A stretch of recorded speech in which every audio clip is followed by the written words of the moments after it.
What a beautiful day for football in sunny Southern California.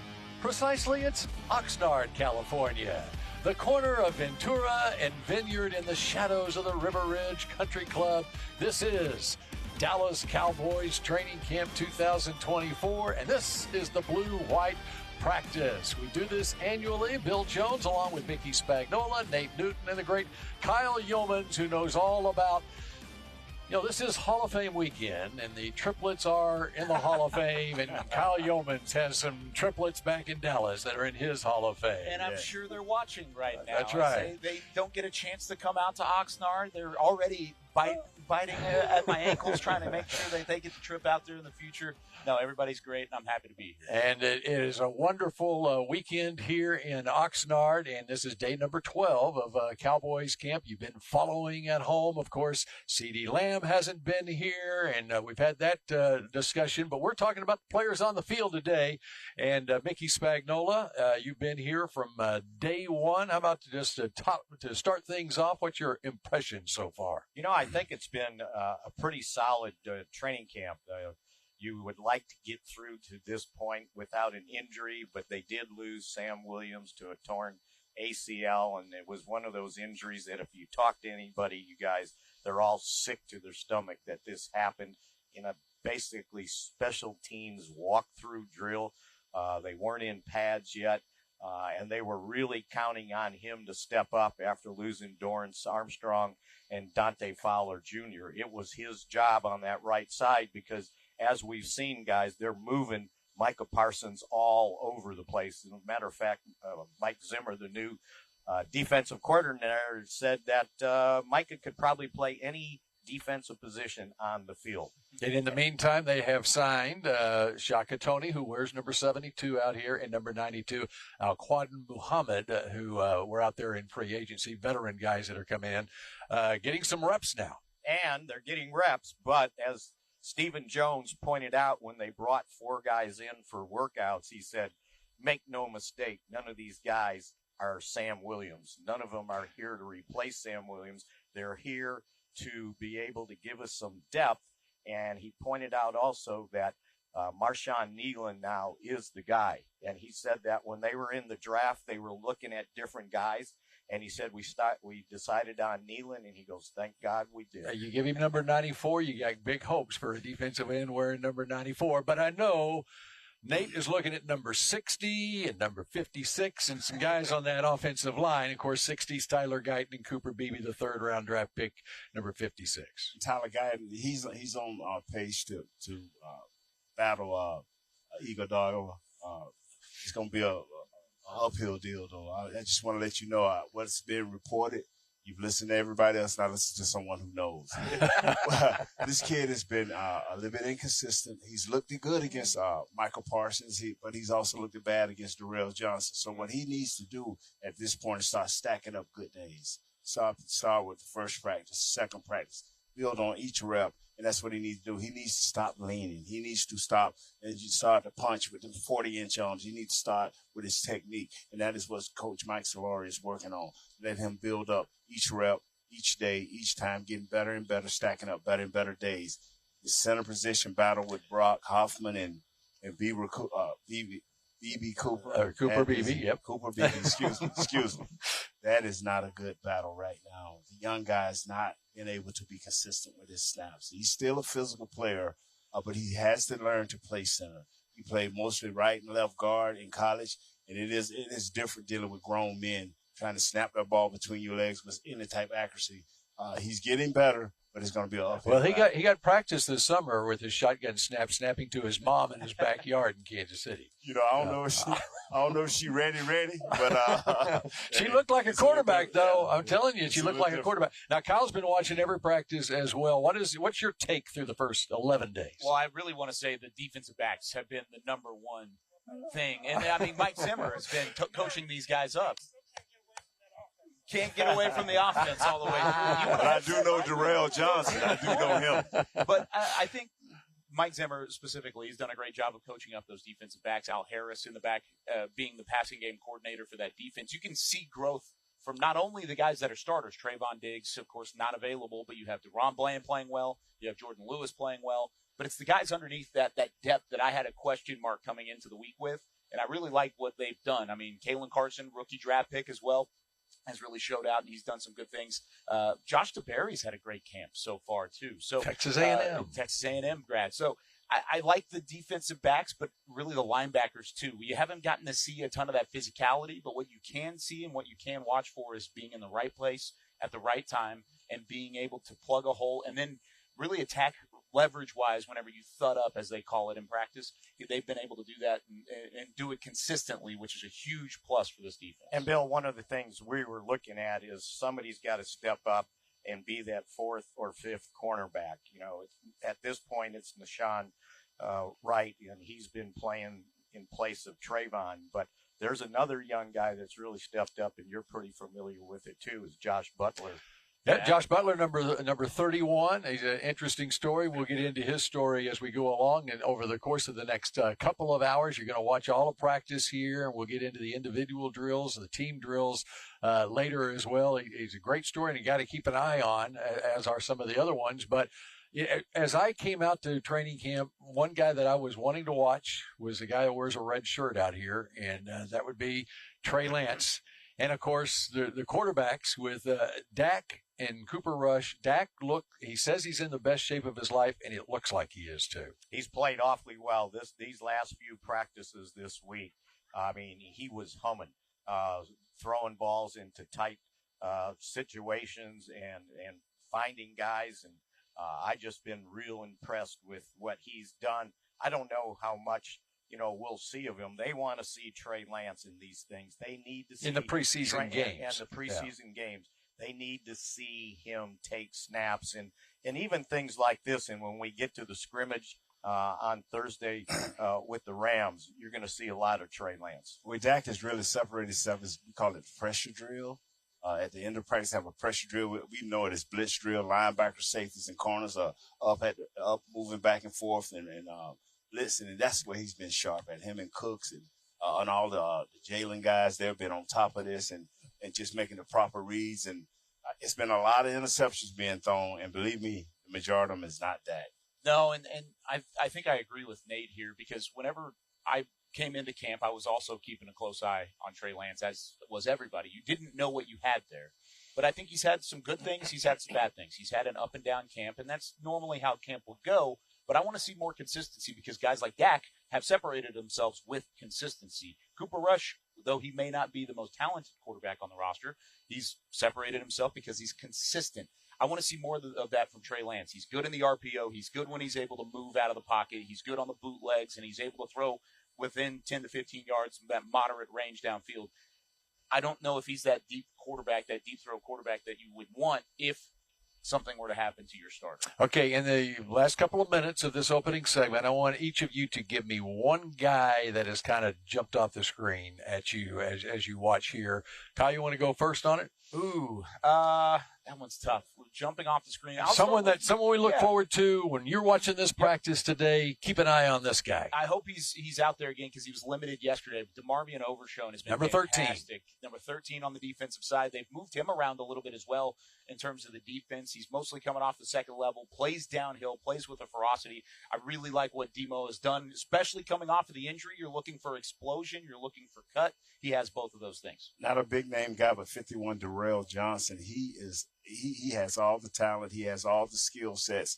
And what Greg Ellis says he needs to do is become a student of the game. He needs to be able to transfer what he sees in the classroom out to the field. He's been having a little bit of, glitches in the mind when it comes time to line up and take care of his responsibilities. Which isn't unusual for a young player coming in. This is his first year. I mean, he practiced last second year here, yeah. But if this guy can get it together, Greg Ellis said he can make this team. So one of the guys that is you need to look for where he's playing, since Mike Zimmer joined us there for a few seconds. He's moving Micah Parsons all over the defense, and that was one thing coming into training camp. I wanted to see how they were going to treat Parsons. Don't just let him be a defensive end where he can be neutralized. He's playing a lot of linebacker. They're moving him around, dropping into the coverage. He's shooting gaps. And I want to see if that continues here in this practice, because that's what they need to do. They do not need him to get neutralized just being a pass rusher. He's got to play the run. This team needs to improve. Go back and look at the 6 games they lost last year. They got run right over. So I want to see Micah Parsons continuing to move all over the defense. All right, and we'll be talking about that and much more over the course of the next couple of hours. And Mickey, you're going to be replaced here. I'm sorry, you did great in this first segment, but this was decided beforehand that Brian Broaddus is going to be sitting here, and so this is your last chance for a mix shot here. Give us something that to go out on. Keep an eye on T. Billy. T. Billy, there you go. Another number 13. 13 is the lucky number to Marvion Overshone. And, you said it. Everybody you talk to on the offense, they're talking about T. Billy Johnson. Tyron Billy the Johnson. Quarterback, too. He's really high on T. Billy. Been around the league on practice squads, but he's having a real good training camp. Tyron Billy Johnson. All right. The team is on the field. And by the way, training camp for you Cowboys Nation, 2024 Dallas Cowboys training camp presented by American Airlines is here. Head to sunny Oxnard, California now through August 21st to watch the team practice. Admission is free. For more information, visit DallasCowboys.com/training camp. Our thanks to Mickey Spagnola, and we'll be back to Oxnard in just a moment.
The official 2024 Dallas Cowboys Star Magazine Training Camp Preview is now available. This year's edition features scouting reports, position analysis, a pull-out schedule poster, and articles from your favorite Cowboys writers. Get your training camp preview today at your local pro shop or DallasCowboys.com/star. As the blue-white practice is underway here in Oxnard, California, Bill Jones, Kyle Yeomans, Nate Newton, and we've had our first cut of training camp as placed on irrevocable waivers has been Mickey Spagnola, and the team has signed Brian Broaddus here, who joined us here. Hello, Brian. How about that, Bill? Hey, Mickey, if you're watching, Welcome to the team. I had nothing to do with this. I know you and I had our moments, but I love you, man. I don't want your Missouri Tigers to be good this year. Oh, man. Well, you've been here. I have. During training camp. We've have. gotten everyone's opening comments in the last segment. We need yours. What's your take so far? Well, it's nice to be here. I was on a platform out there in Wichita Falls when Jerry Jones said it's madness, and he sent John Hickman here to find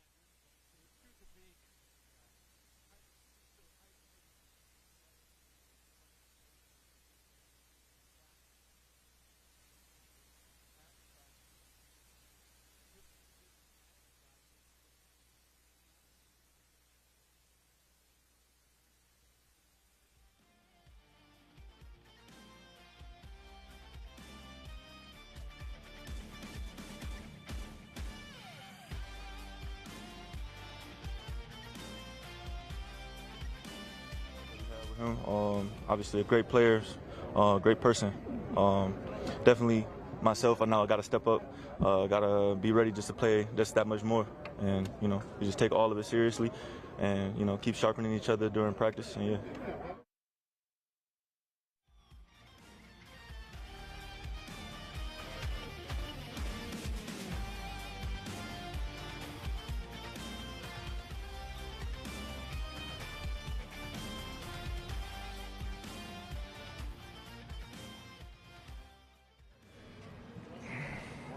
Good morning. How we doing?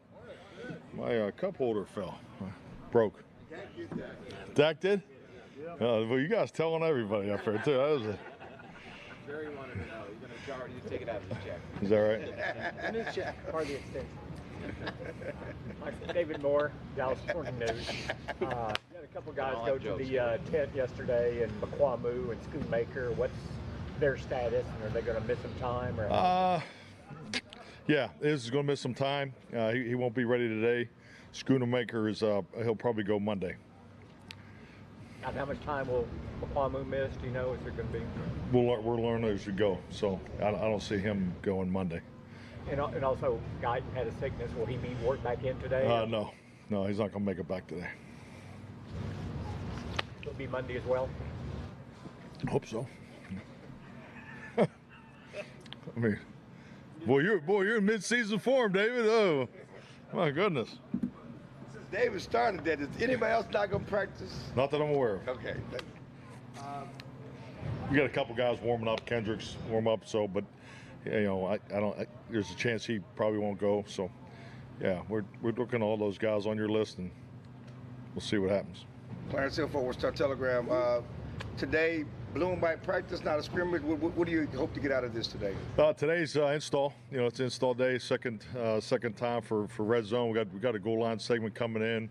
We have a drill, you know, called a red zone lockout and breakout. So it's a competitive drill where you put the ball down and play from the 25-yard line. We got to move the ball drill with the young guys. So, you know, this is the time where we're starting to shift gears, turn up the temperature, stress these guys out more with pace of operation, things like that, and really challenge our guys mentally to stay on their game. And it's always, you know, these are the hardest practices in my opinion because you're going from install to install. You got new things every day, and at the end of it, you know, we're really trying to get our techniques and fundamentals down. So that's where, you know, we spent some time today. Just as a team, I mean, that's where we gotta hit the target, you know, while we're here. So we're in a good spot. You know, if you look at from our evaluation, our internal data, but you know, but it is normal training camp. I just want to see us take a step, and particularly pad level and things like that, and especially going into the day off tomorrow. So, Mike, Todd Archer with ESPN. What can you expect from Brandon Aubrey?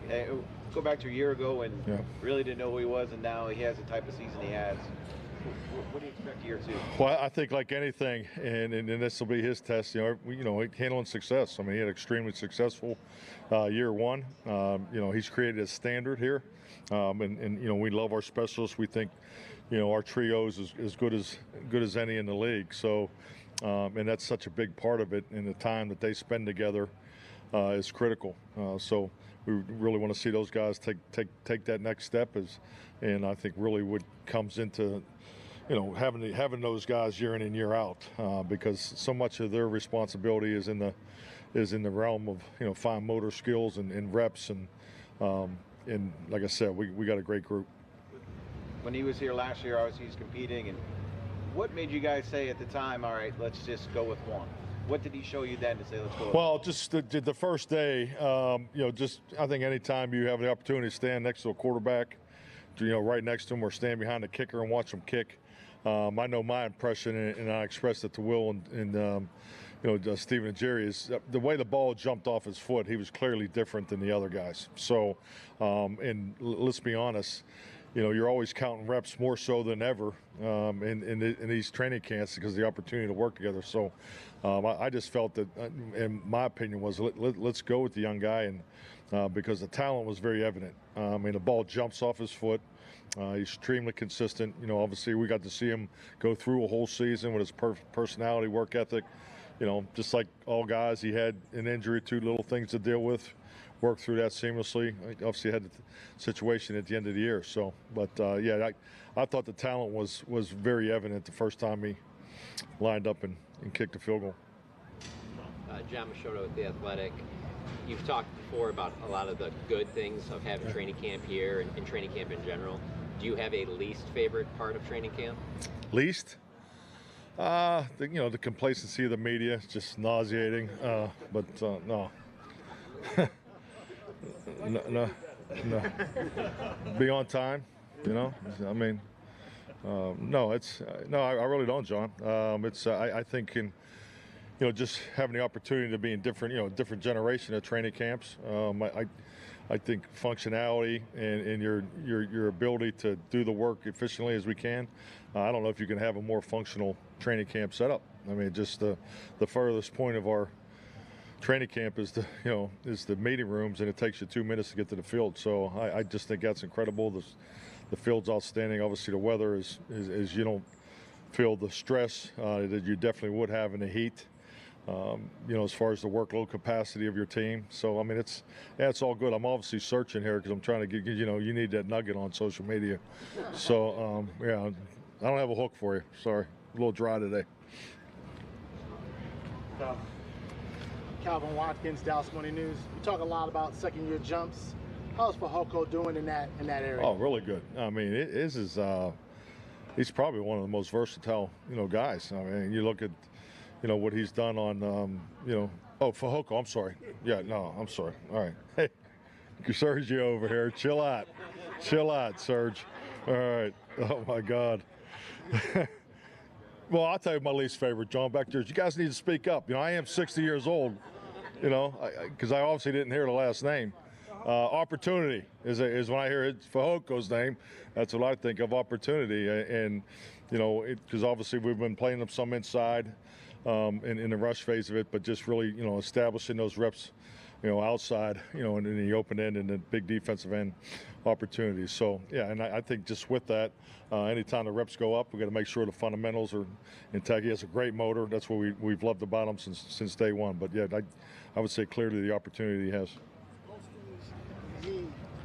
What is he, tackle and is he on? Yeah, I mean, Chauncey's had some really big numbers, so that tells you the amount of extra work that he's been getting too. So, yeah, this is a great opportunity for Chauncey because, he has technique flexibility.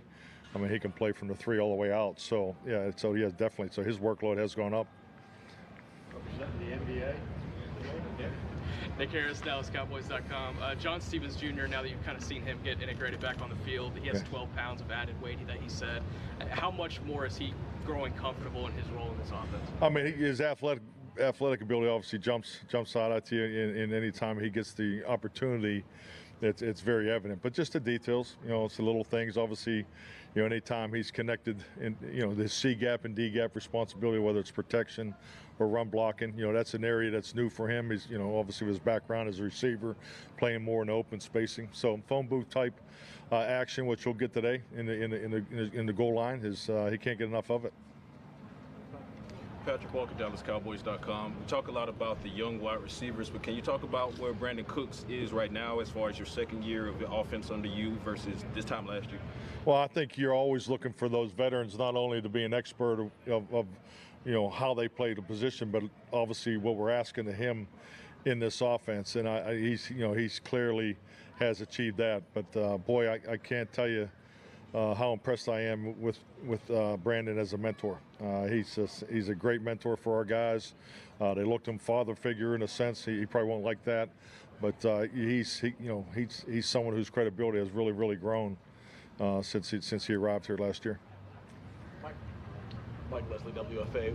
For Osa, big year for him, contract year. What have you seen from him so far in camp, and what do you expect from him? Osa being Osa, frankly. I mean, he's a guy that's going to do more than you're going to ask. So obviously had the injury in the spring, so it was smart coming back from that. I think his consistency is what I've always loved about him. He has one motor, great worker, but yeah, he's like the rest of them. We showed a clip in the team meeting today, just pad level is my point. We can't practice in the pads enough, so we're by no means got to figure it out yet. What, if anything, do you know about his male modeling career? I'm not privy to that, so I apologize. I need to get. Maybe I need to ask him, I guess. So, you think Tad would have prepared me for that? Yeah. I would if I was aware, but quick follow-up, but keeping to the defensive line. Obviously, the two new signees just got here, but what did you see from Tony and Muhammad in their first day? Yeah, I like his energy. I think clearly. I mean, that's something that jumped out. I thought they both did a nice job because we really kind of wanted to see where they were as far as their workload. So that I like their numbers, frankly. I mean, for day one, let's be honest, you're always looking for that first impression, and I thought those guys showed good juice. But it's been one day. Mike, you, in your nightly personnel meetings, do you actually discuss the 53 at this point, or is it just it's just the umbrella and you're just getting guys in order? And when do you actually start saying, okay, how is this going to look? Yeah, definitely. No, there's zero conversations about the 53.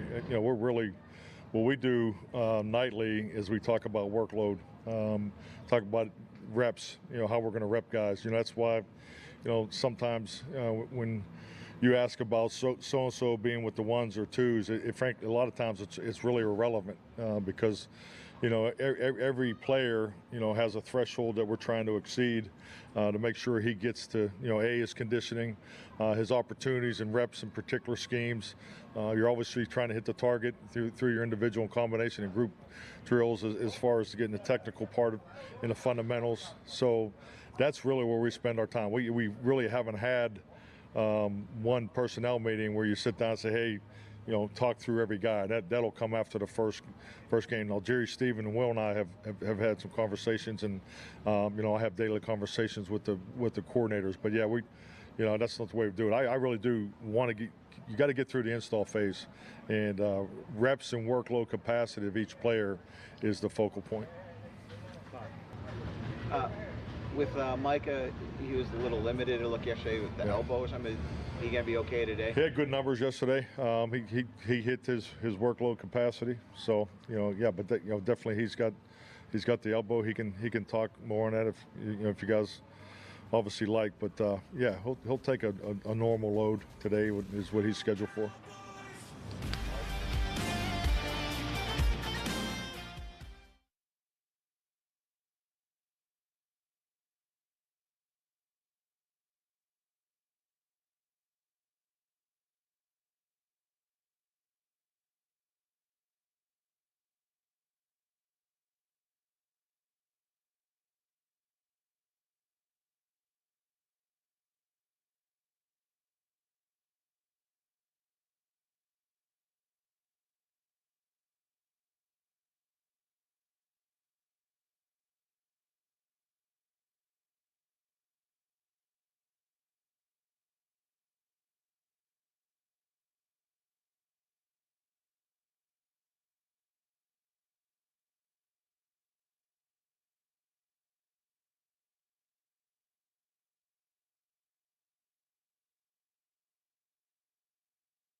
All right, good afternoon. What do you got, Scott? Mike, David Moore, Dallas Morning News. You you brought in Kendricks, who knows your system, but otherwise you have a lot of young linebackers who don't have a lot of experience in the league. We've talked to you about Kendricks. Can you talk about some of those other guys, Overshown coming back, and the younger guys, and what you're seeing from them early in this camp? Yeah, actually, I went in the linebacker room this morning and told them how impressed I was with the way they're doing things. They're getting downhill. Overshown is obviously very, very athletic. He missed a lot of the spring. Damone Clark has been, I think he's been outstanding. Maris has done a really, really nice job for a rookie. So, I feel really good about those 4 guys. And then, these other guys are coming along to kind of see where they're at. Mike was saying earlier today, while it's a young room, he's generally had success when you have a lot of young linebackers in a core. Have you found that to kind of bear out from your experience? Right. I'm trying to think back, but yeah, I mean, football players, right? These guys have gotten downhill. They're understanding coverages really well. They've done a nice job with the pressure package. I think they got a chance to be a really good group. To a Football Star Telegram, what's the biggest difference for you? The scheme or them being disciplined and doing the fundamental sound? Does that all go together? And how will that make a difference for this defense? If I understand your question correctly, I think that the biggest thing, it's different for them. Obviously, it's not as different for me, but we've kept some wrinkles in that they've had here in the past, and we're asking them to do different things than what they've done before. I've tried to be demanding on what they're doing. I try to be demanding on myself with doing that. But so far, I've been very impressed with the way they've gone about their business, the way they're trying to do what we're asking them to do. Really all 3 areas of the defense. So, it's been good. Even the older guys, I talked to them about, old dogs learning new tricks and things like that too. So, it's been good. You have the same bite? Well, I haven't had to use it much, but I've probably got the same bite. But no, I'm trying to be very specific about what we want and make sure that they understand exactly what we want. I think that the other coaches are doing a really good job. We meet together a decent amount with the whole group because I want them all to know what everybody's doing and where they're supposed to be, and who's doing a good job and who needs to do a better job here or there. But no, I've been impressed with this group. I really have. I heard all this stuff come when I came here, this and that, but I just go by what I see, and what I see has been good. Mike, Todd Archer with ESPN. Have you had a player as diverse as Micah with all the different things that you can do with him? He was talking about all the different packages that you got going with him. Yeah, I'm not sure if I ever had, obviously I've had some really good players with, Deion Sanders, Daniil Hunter, guys that we've been able to do a lot of different things with. But with him, I don't know that he couldn't play every position. He could probably play free safety if he wanted to. Now I don't want him back there covering pass very much, but no, he's he's brilliant. Number one, he understands football. Number two, we've been meeting in the mornings a lot. Paul Gunther's done a really good job with him, but I sit in there with him and Trayvon, and we talk about protections and schemes, offenses, or what they're trying to do, how they're going to attack him, things like that. Has Paul become, I don't want to say just Micah's coach, but has he become like the Micah whisperer in any kind of way? What you want him to do and everything? Well, no, Paul coaches everybody, but he's had a what's the best way to say it? He's had he's been able to get to know Micah better than anybody, really. He went to his camp in Harrisburg, I think he said it was, so he spent a lot of time in the off season with him as well. Calvin Watkins, Dallas Morning News. You talk about Mike as brilliant. Can you think of another player who's had such a high football IQ at that level? Yeah, I mean, most of the good players have extremely high IQ and understand things. You know, Darren Woodson, when he's here, Prime, he was very smart. Anthony Barr for me in Minnesota. You know, Kendricks has always been smart too. So, you know, I think it just helps. And, you know, like with Kendricks, him being here, he settles everything down. He makes the calls, gets guys lined up. You know, if we have to make checks and adjustments and things like that, it helps. But honestly, I think Micah could do a lot of that, you know, if we put that on his plate. I'm sorry, Scott. When you first approached Micah with, hey, all these different things I want to do with you, what was his initial reaction? Was he like, yes, let's do it, or what was his reaction? It was just more like, this is what we're thinking. This is how we want to use you. He was good with it. It wasn't like, you know, hey, this is the greatest thing ever, or the worst thing ever, or anything. It was just normal business. You know, he wants to be great, obviously, and obviously he is great. If we can help him to continue to be a little bit better all the time, you know, he's done a nice job trying to be a good leader. He's done a nice job with some of the younger guys. So, you know, I don't know what he said when he was here. I heard he was here for like 25 minutes, but. Huh? Said he loved you. Yeah, good. Athletic. So Mike has said when he was up here that he believes he's a very coachable player. Have you seen that? And in your job in the NFL, how common is it for a player to be a coachable player? 99.9% are coachable, yeah. But no, he's coachable, yeah. I mean, I talked to him this morning. We were sitting there watching tape, and I talked to him about something, you know, where I think he would be more effective if he did this, and he agreed, you know. So, but, you know, great players want to be coached. Players want to get better, and if my philosophy has always been, if they think you know what you can help them and you know what you're doing, they're going to listen, you know, because, you know, their career's not very long, and so the more they can become better and better, obviously the better for the team and better for their careers. The Athletic. Mike, one thing you said you wanted to get guys to understand what they're doing, but Micah said something that really has impressed him most about you is you always explain why, you know, why you want them to do what they're doing. Where did that kind of philosophy come in for you, and the way of coaching, and how, you know, how have you seen the results of that? Well, I think that's part of when we meet as a group. You know, I try to explain how this person is doing this affects somebody else, and so on and so forth. And so, you know, it's important for me that the defensive line just doesn't know pass rush. You know, they need to be able to know what the linebackers are doing. And, you know, I used to, a lot of time, I haven't done it yet this year, but, you know, I'd ask the defensive end, what's the corner do in cover two? You know, what's the safety do? What's his vision spot? You know, I want them to know the game of football, not just their position, because I think so many guys learn their spot and, you know, and they kind of get tunnel vision. But I'm trying to get them to open up, you know, where it can help them be a better football player.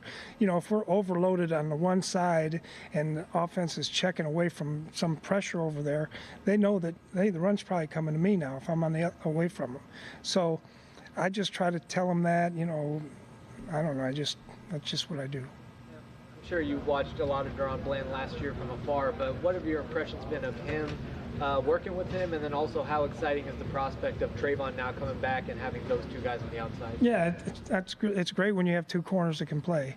I was kidding him both the other day. I said, you know, because we got some coverages where we're taking guys away, you know, and things like that.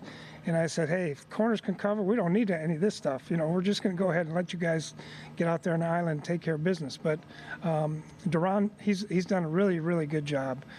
He's quick out of the break. He's understanding things. I think Al's doing a great job with him. I'm excited to get Trayvon out there with him. You know, you got two good corners, you got a chance to have something special. Like Brad Sham, Cowboys Radio, all this new stuff, when you go on the field against an opponent a week from Saturday and Sunday, how much of that would simple folks like us be able to recognize?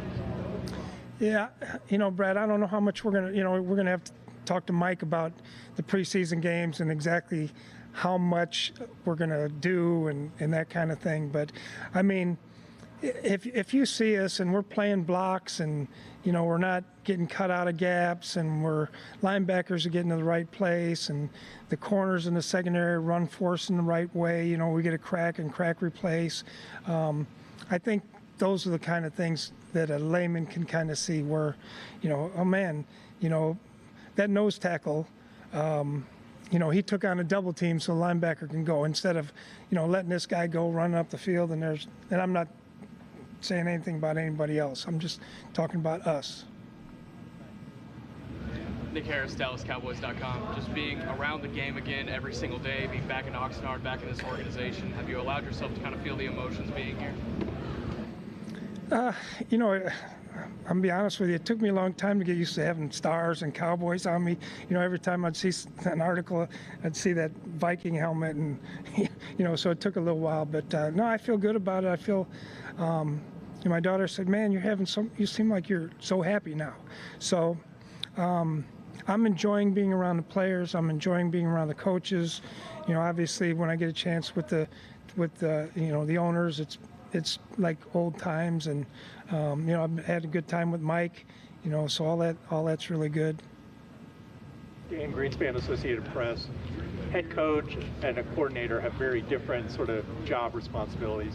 Is there something you've enjoyed being back in the day-to-day of defensive coordinator? Well, when I was the head coach, I was also really the defensive coordinator, so I'm still doing a lot of the same things. I don't worry too much about, the offense like I had to do. This part, it's not as good, but because I had to do that about every day then. But no, it's been a lot of fun getting around the guys. I think, getting in the meeting room and, joking with guys, with the players, joking with the coaches, giving each other a hard time. That's what we do anyway. So. Scales, Cowboys Radio on the Fan, in regards to Trayvon and Duron, but actually some of the great cornerbacks that you've been around. What's the common denominator on the guys who are really not just interceptions, but breaking on the ball? Because it seems like there's a risk reward when it comes to that. Yeah, I mean, if you're in the right position, you have a chance to go get the football. If you're chasing a guy and you're hip to hip, he's when he breaks out, you're going to take 3 more steps and he's going to catch the ball. But if you're in the right position and he breaks out, then you can put that upfield foot in the ground and drop your shoulders and be like a sprinter coming out of the blocks.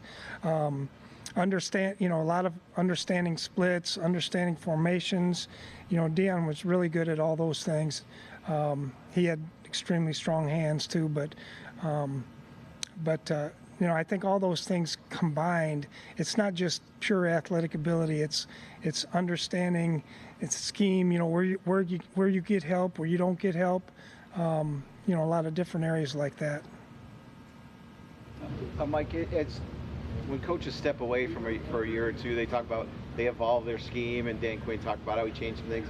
Has your scheme evolved from when you were last in Minnesota, or is that something that happens anyway because the game has changed year to year? Yeah, a little bit. I mean, you're always going to have your principles of what you believe and what you do, and but yeah, I mean, you're always trying to figure out a way to do something better, and they've done some stuff here that was good that we've kept, and a lot of the calls are maybe a little bit different for me right now, so I'm getting used to spitting that out much quicker than in the past, I wouldn't have to think. It just boop, boop, comes out. But yeah, I think you're always trying to figure out a little better mousetrap.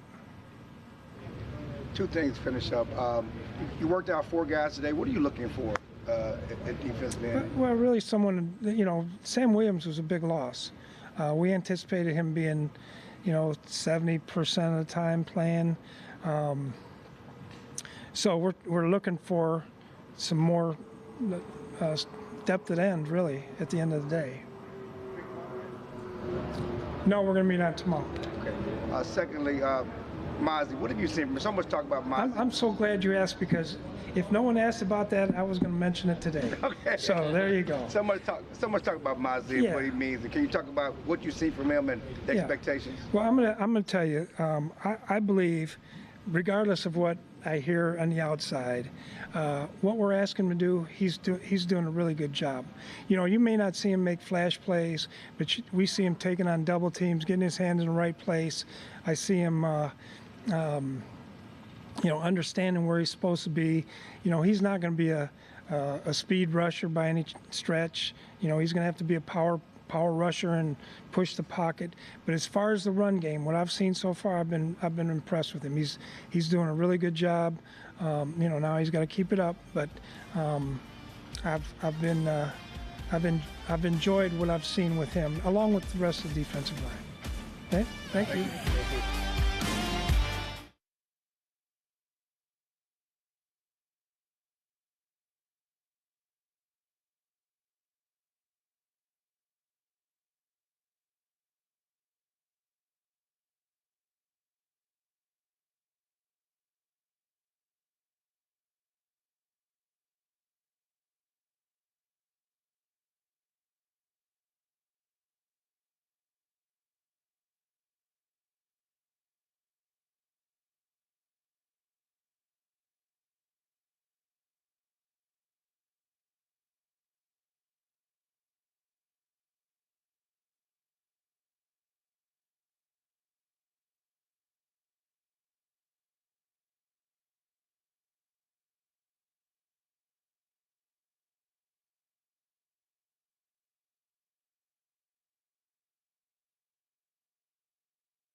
Yeah, maybe, you know.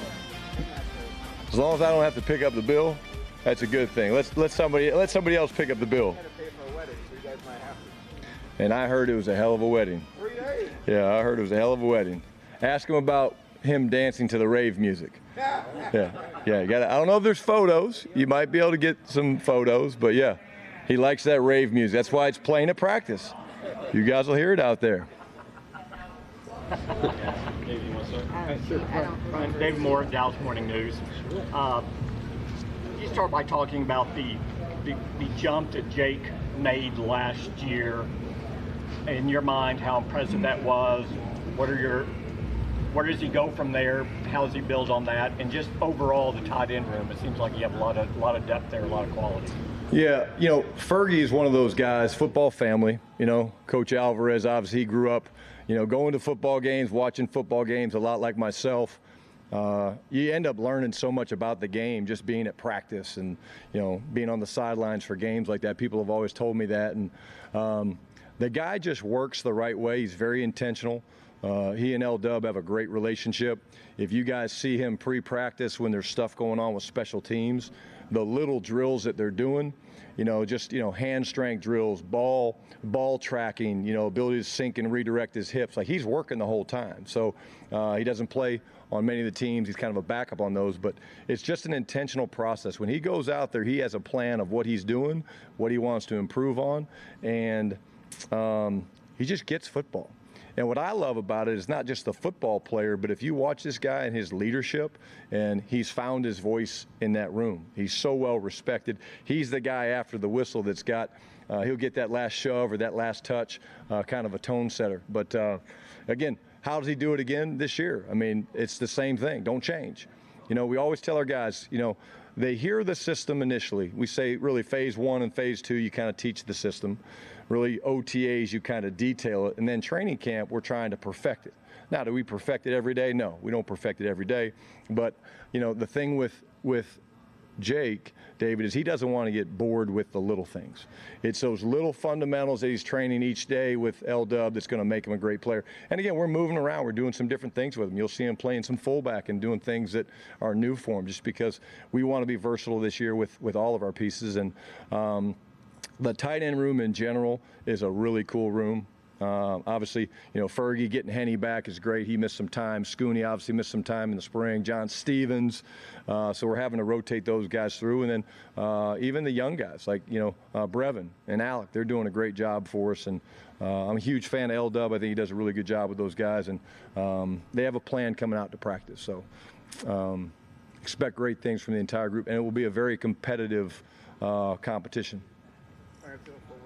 Graham, what more can we expect of Dak Prescott in his second year in this offense? It's a great question. Clarence, what I would say from Dak is, again, just see him growing in the footwork training, continuing the decision-making. You know, again, everybody wants to talk about CD, and, like, I get it. You know, CD's going to be here. We know that. You know, CD's getting prepared. But while he's gone, Dak is building up all these reps, throwing to T. Billy and Jalen Brooks and Jalen Tolbert and all that stuff. But, again, here's another guy that just he loves getting coached. The footwork training is different for him. He'll say that to him. Last year was different for him. I think you'll see that even take another step this year, which, again, is going to help him throw on rhythm, help him throw on time. And, again, he's just having a good camp. But, again, we're thrilled that he's getting the reps with these guys that maybe he doesn't have the banked reps with, like he does with a CD and Fergie, some of those other guys. Brian, Todd Archer with ESPN. With Guyton, why not just, hey, this is your gig, go get it? What's the, with him and Chuma kind of splitting it, maybe even Austin Richards a little bit too? Yeah, again, everybody, we're trying to make them compete. You know, I mean, bottom line, you know, Dak's got to compete. They all got to compete. You know, yesterday we had a couple turnovers. Guys jump off sides, whether it's Zach Martin, whether it's Dak, Zeke, they come out. Like, so it's all about creating the competition. We believe these guys need to compete for everything. And Chuma deserves the right to compete in that spot. He's got blue feet. He played well for us last year. But, again, I just feel like if you're just given an opportunity and hey, this is your role, I think there's a lot that comes from it, from a respect from the other guys. And so we don't believe in giving guys just, hey, you're the starter day one, we're going to make everybody compete, because if we're not practicing better than the rest of the league, it's going to catch up to us. Like, we really believe that practice does make a difference. And we believe the way we practice is better than most people. It's up-tempo, it's fast, we get on, we get off, we do about 8 to 10 minutes of fundamentals every day that not every team does. And so I really believe that competitiveness helps us find out how these guys not only compete, but how they work with other people. You know, working with Tyler Smith, and then how you work with TJ Bass if he's the guard. All those things really, really help. So it's going to be a fun battle. Sadius from The Athletic. Brian, we talked a lot about Mike and Dak's contract situations going into that year. What about for you? How do you approach the uncertainty of this year, and for yourself, just, you know, like, how do you kind of operate and all that? Yes, you know, grew up in the household, so I understand the coaching business. I was around a one and done in Washington. I saw my dad. The coaches here at Dallas Cowboys practice, and now we're going to give you an opportunity to see the field. We've had some technical issues we've worked through here. We're powering through, though. That's what you do as a football team. Bill Jones, Brian Broaddus, Nate Newton, and Kyle Yeomans. And, you know, we saw special teams portion of practice. We are now, about 54 minutes into practice. And just give us an overview of what you're thinking as we are reaching the halfway point of this practice. Kyle, let's start with you. Yeah, I think the number one thing is there was a lot of kickoff work. We hadn't necessarily seen that initially, of having those actual new kickoff rules playing out. And it was a lot of fundamental work with the special teams unit. Got a lot of reps. I mean, we got to see both Kevontae Turpin, then you had Deuce Vaughn, then you also had Tyron Billy Johnson returning some kicks in that scenario. So with that kickoff rule being implemented, it's good to get the fundamentals down, and they worked a lot on that in the special teams portion. And then we only really saw a little bit of position drills, those O&D fundamentals where you're broken up into the different groups, and now we're going on 7-on-7 stuff in the red zone. Mike McCarthy said he was going to work a lot of red zone throughout this practice. You got a lot of guys out here competing hard. You got the wide receivers going there. You got John Stevenson, Harden right there, just missed one right with a nice coverage. So, Brian, this is moving. Yeah, when you talk about with a guy like Nashawn Wright, perfect length for what Mike Zimmer likes to play with. Right there, some sticky coverage, carrying the route inside and able to knock the ball down. All right, so as we watch Dak here, with the throw at the goal line. And how about T. Billy Johnson? He has been a guy that a lot of people have talked about, has really stood out in this camp. From day one, man, he's jumped around like we talked earlier, 3 or 4 teams, but he's done a super job of knowing his routes, and his hands are getting better and better every day. And I think one of the things about Tyron Billy Johnson is how do you find a way on the roster? Because you're only going to take 5 or 6 receivers, and Kevontae Turpin being your return man is probably going to take one of those 6 spots. So it's really 5 spots overall that Tyron Billy Johnson's trying to fit into. And if he continues to put day after day, stack good days together, they're going to find a way to put him on this roster. Yeah, that's the trick right here. How many good days can you stack in a row? You're going to get tired, you're going to get frustrated, but you can't have a bad day if you're a wide receiver trying to make this team. We got Cooper Rush, number 10, with the throw to the back of the end zone, trying to keep his feet in bounds. How do you look at the quarterback situation? As Mike McCarthy talks about, he thinks they got the strongest quarterback room probably in the league with Dak, Cooper Rush, the veteran, and then Trey Lance. They do. Of course, it's a big separation with Dak. It's Dak and then everybody else. What they're trying to look from Trey Lance in here is get some more consistency. He's had up and down days, no, it's not but they're looking for more consistency with Trey Lance. Yeah, I think the thing you talk about the quarterback room, you've got Cooper Rush, who's got wins in the NFL. I mean, he's come in and, it's not like you throw a guy in and all of a sudden you're hoping for the best. He's gone and won games for you. So, yeah, it's nice to have that kind of that safety net.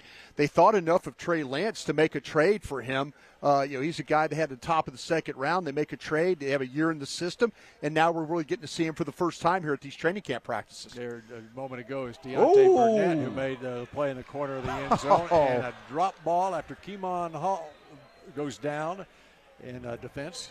North Texas Mean Green there, Kyle Yeoman. Go Mean Green, baby. Represented out here. Now, going back to what Brian said, just to add on to that, it's crazy to think about Trey Lance. He's still young. He's 24 years old. You've got Cooper Rush, who's more experienced, but at least with the name recognition around the NFL, you tend to recognize the name Trey Lance quicker than you would a Cooper Rush. But it's actually been Rush that's had more NFL experience, more NFL snaps. He's 5-1, Brian. You talked about wins. 5-1 as a starter whenever Dak Prescott is unavailable. No, he's not going to be a starter in the league, but he's the perfect backup scenario. And the reason why is consistency. Trey Lance hasn't had that consistency yet. 2-2 as a starter in the NFL. He had the up and downs with San Francisco, and I think a lot of those up and downs have continued here with Dallas and through this training camp as well. He's got to find a level-headed consistency going into that preseason, and that's where he's going to show out and win that job. It's about the mental game with a kid like that. I mean, he was kind of tossed away from the 49ers. They didn't want him, and when the Cowboys wanted him, so now they got to help him get mentally strong, man, with his throws, with the repetitions. And I think they're going to play him a lot in the preseason. They have to get his confidence up and going.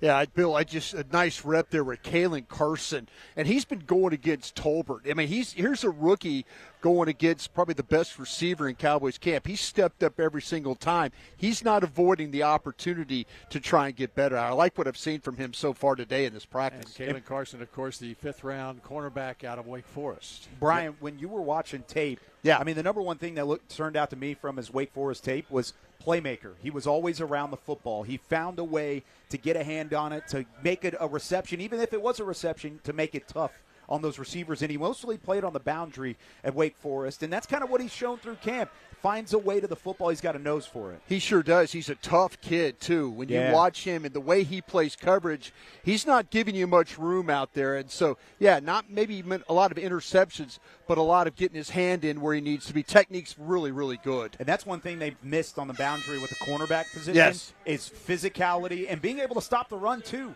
When they've got those outside runs, when opposing team goes outside the tackles, having guys step up and bring a hit, that's something that he can bring to the table.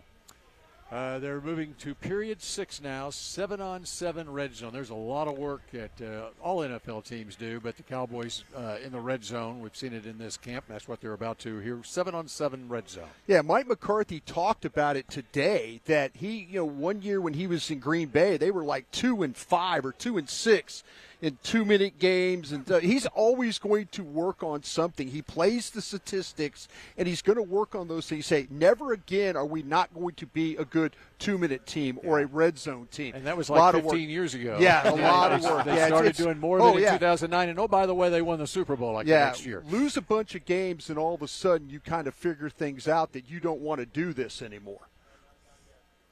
Waiting on them to get started.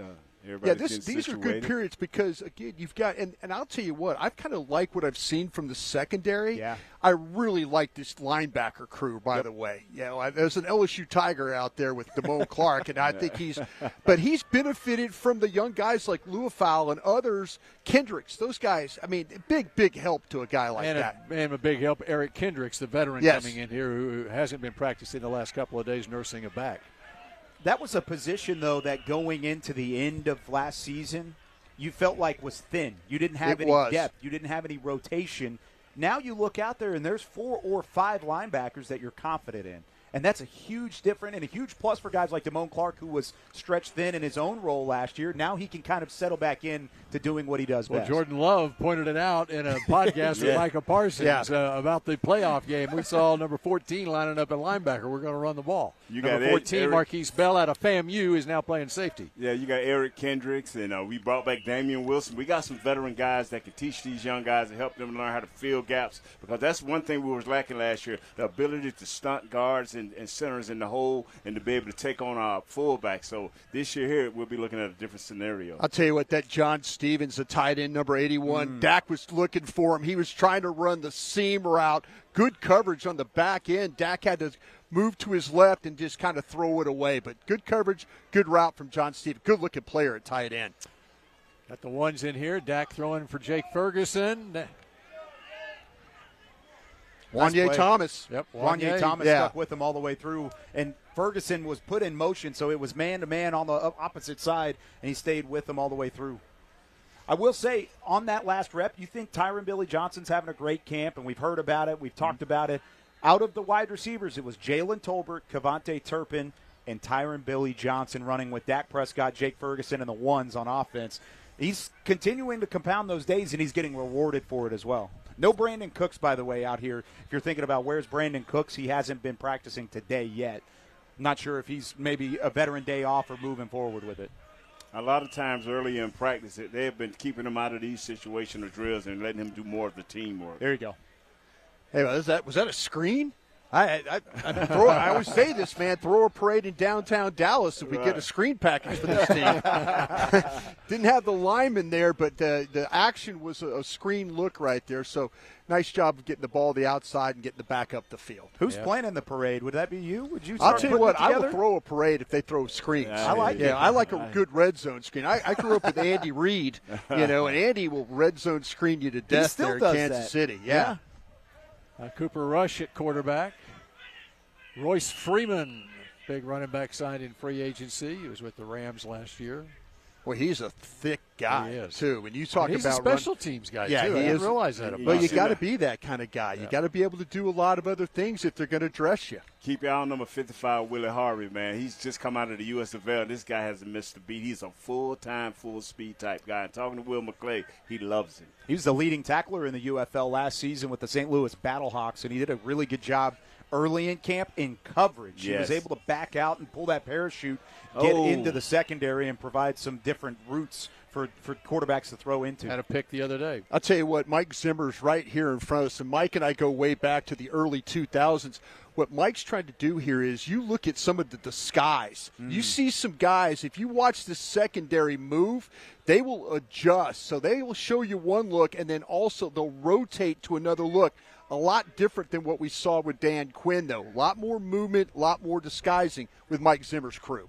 With Dan Quinn, it was mostly pre-snap movement, whereas Zimmer, it's a lot of post-snap movement, correct? Right, absolutely right. But Mike is really big on giving you a look and then showing you something else completely different and playing that looks. He's got some guys home on some blitzes that have confused the offensive lineman. All of a sudden, Micah Parsons is in a blitz position, but then fires back, and then all of a sudden linebacker going through the hole, and now they've missed the block, and it's a sack. So Zim's really big on that. Him and Al Harris have done a really nice job with the secondary. There's Overshawn. One-handed Overshawn Rico. at the linebacker position. He took the number one back coming out of the backfield, and, he got it. What a nice throw by Dak. Beautiful throw. Good spot. I should point out, as you're watching from home, you're not able to see that the one-handed grab in the corner of the end zone. We're fighting through some technical difficulties right now. We're having to just give you a wide shot of practice. We apologize for that. But on that play right there, fade corner of the end zone, Rico with a beautiful one-handed catch. They were practicing that in O&D fundamentals, the portion of practice that we missed due to some of those difficulties. They were running guys out of the backfield. They were showing that wheel route, and that time it was Dowdle that was able to take advantage. On the wheel, it was he rode it all the way to the end zone. Yes, he did. Well, I'll tell you what, on cue right there, when you look at that, Nate mentioned Willie Harvey, and he was coming in a hurry. Dak tries to get to the outside. I think Willie Harvey pulled back. Don't hit the quarterback in those red shirts. Dak got rid of the ball, but it would have been a headache for him with Willie Harvey probably in his chest. And all right, you talked about sorry, real quick. You talked about the disguising with Mike Zimmer and how he's going to show a lot of post-snap reads. There's Harvey again, almost had one. You know what's that? It's good for the defenders because it gives a leg up for those guys because they're in a different look post-snap. It's also going to be good for Dak Prescott. That's something that he's struggled with reading. I know Trey Lance threw that one. Yeah. But that's going to be good for these quarterbacks to see in practice every day. But we've talked about this. Trey Lance down in the red zone, he's had thrown some interceptions where he hasn't seen the linebacker. He didn't see the safety Bell the other day. There again, right there, trying to be a little bit, throwing a little bit of a tight window there. This is something with Trey Lance. You're like, you see the talent, you see the arm talent. Yep. Decision making. He's been a couple of times on the goal line. They've ran out of time, and then they had an interception. So, and let's point this out about Trey Lance. Yeah, I mean, it's not a lot of football. Yeah, it's his fourth year in the league, but as Kyle mentioned, 2 starts in his career. Yeah, and he only played 1 season at North Dakota State. Right. He's the same age. He just turned 24 in May. He's the same age as a couple of those first-round quarterbacks this year. There was a nice play in the back of the end zone to David Durden. Yeah, you're absolutely right. I was talking to some of my scouting buddies in San Francisco. Trey just couldn't stay healthy there. Yeah. That was something big. Every time they felt like they were going forward with him, then something would happen. They love the kid. He's a hard worker. The coaches talk about him all the time. But, man, you're starting to see down here in that tight red zone, you can stand behind him and see what he's seeing. And is he missing something? You know what? Trying to fit it right in there to Ferguson, though. And Trey Lance is about reps, and it's about good reps, solid reps. This kid has to play a lot during the preseason. They have to give him the reins and let him see what he can do. Well, you also got to think he hasn't thrown against a live defense other than maybe practice squad work in over 2 years, really, since he was last with San Francisco as a starter. So it's going to take some time to adjust, and that adjustment period is just going to happen quicker for him, or it needs to happen quicker for him. You got Brandon Cooks playing inside here in the slot, so he's now part of the drill. You got to the right There's side Deron looking Bland for Turpin over there. And there is Deron Bland. Well, this dude has had a nice camp with Deron Bland. He's had a super camp. I learned something about Deron Bland. He had never played nickel corner or slot corner before in his life before he got to the Dallas Cowboys. And then Jordan Lewis goes down and he gets thrown in. And I'm like, wait a minute.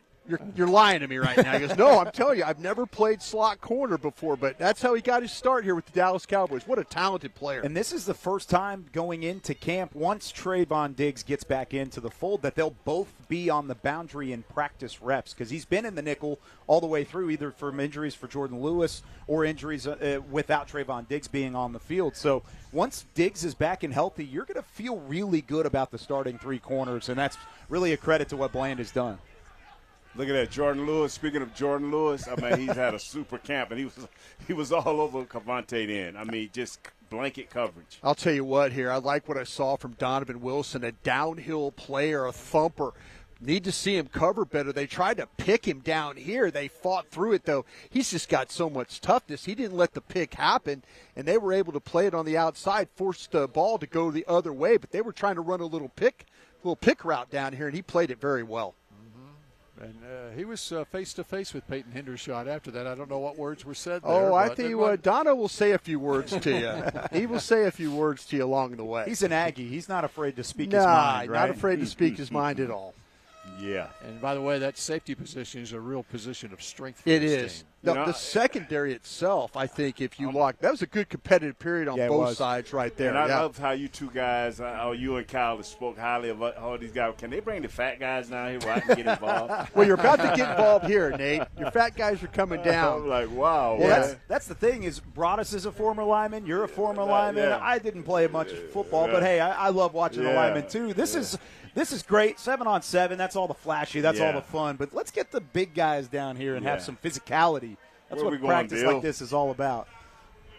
It's like 2-minute period now, Bill, I think. Is that what I think I'm listening to Bones Fossil, who's – I'll tell you what. They do make some adjustments off the script yes, sometimes. Yes. So saying they go off script. Off script. There we go. McCarthy talked about that today. He said these practices where there's both install periods and padded practices are some of the toughest practices you'll see all training camp long. But he also said today's going to be a challenge to some of these young guys. It's a lot of 2 minutes, a lot of red zone, a lot of move the ball drills. Those competitive periods, just like we saw here with 7-on-7, is going to continue all practice long.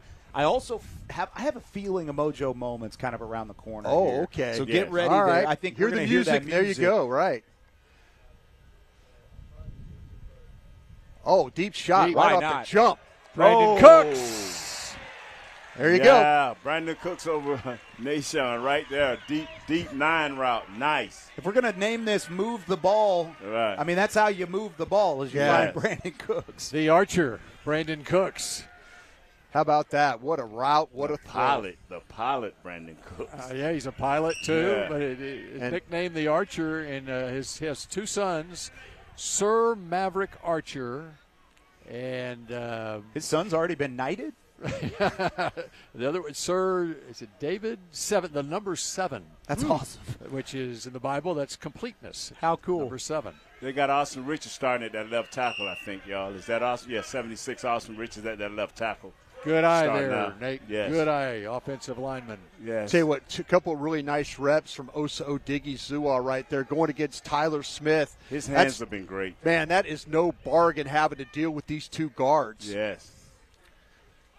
Parsons might have been offsides on that one. Yeah, flags up. I'm telling you, Steele, leg is back. I mean, he's been moving well. I mean, he didn't look that way against Parsons because I think he jumped the snap.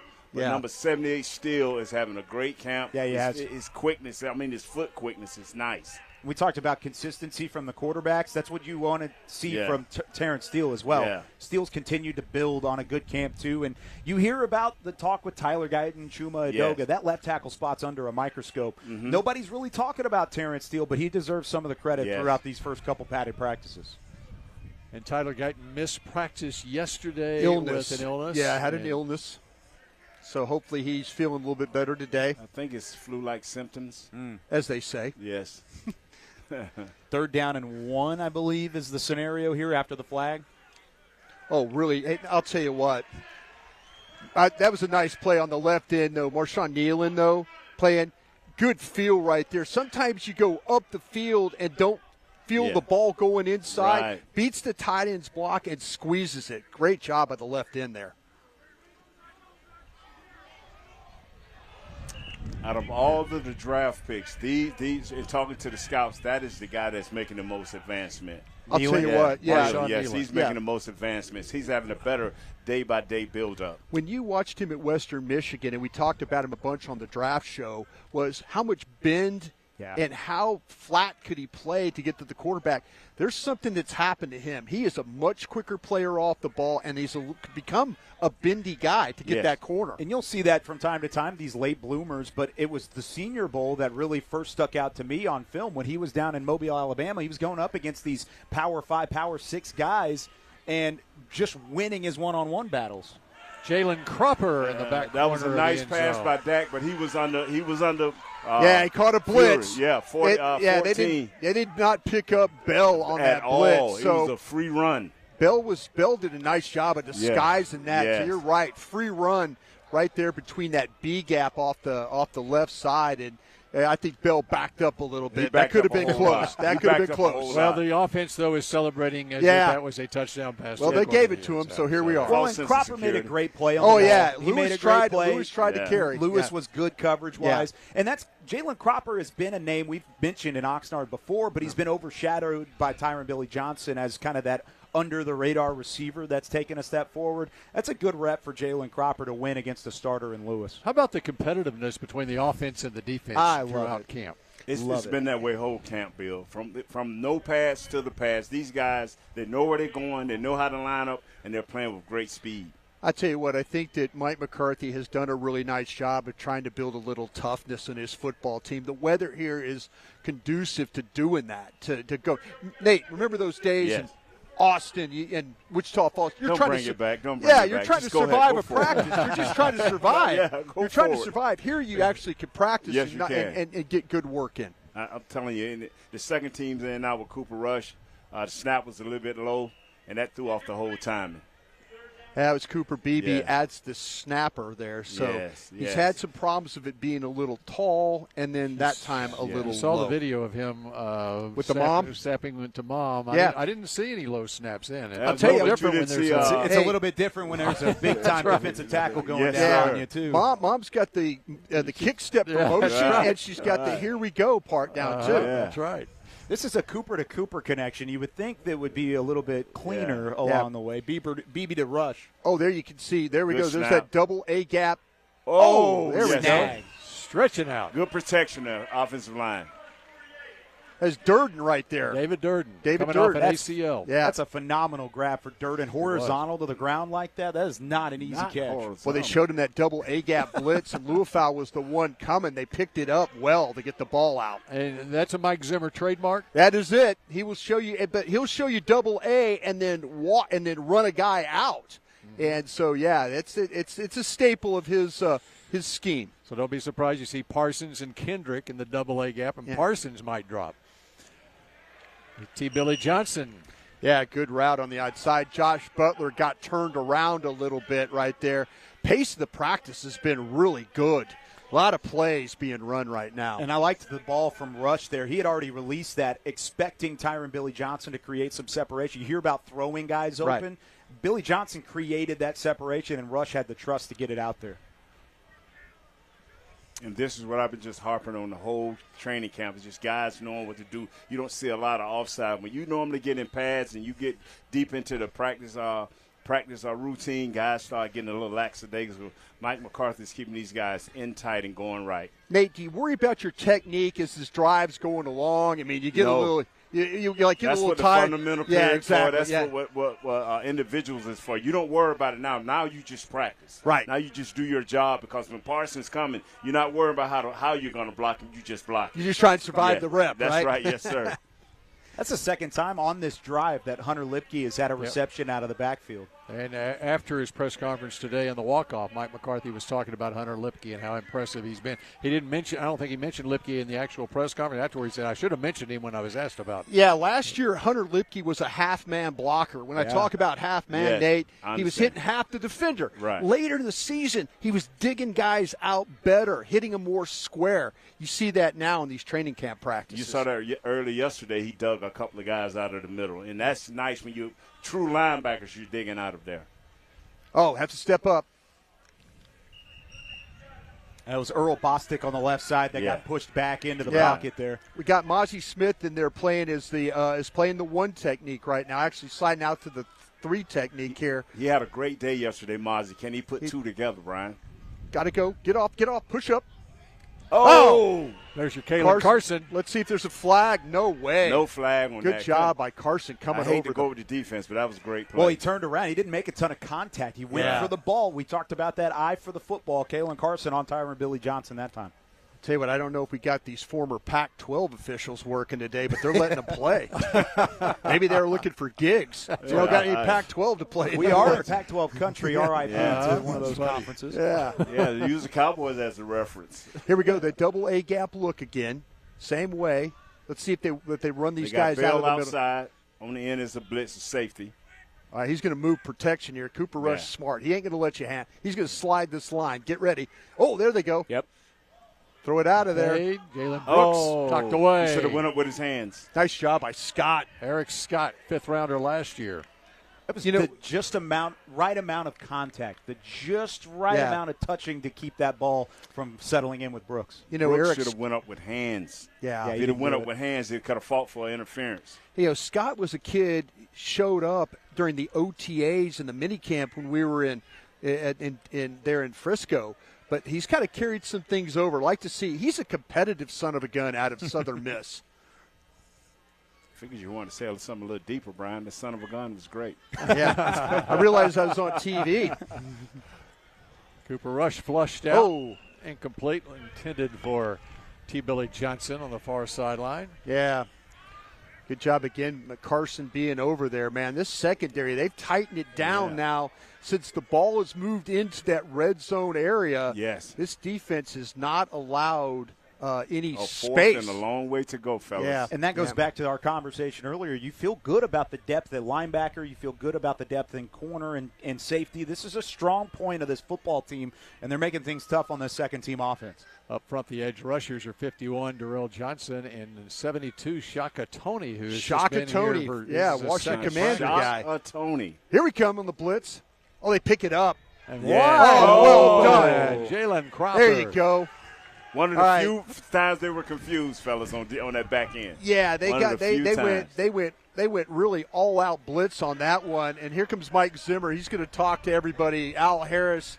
They're all asking what just happened, gentlemen. But yeah, great job by Cooper Rush. He and Dak Prescott are having a word like, "Hey, let me steal that one from you next time." That was a good one. That was a great play call. Good blitz pickup by the young guys inside. Some young linemen. Cooper Beebe in there.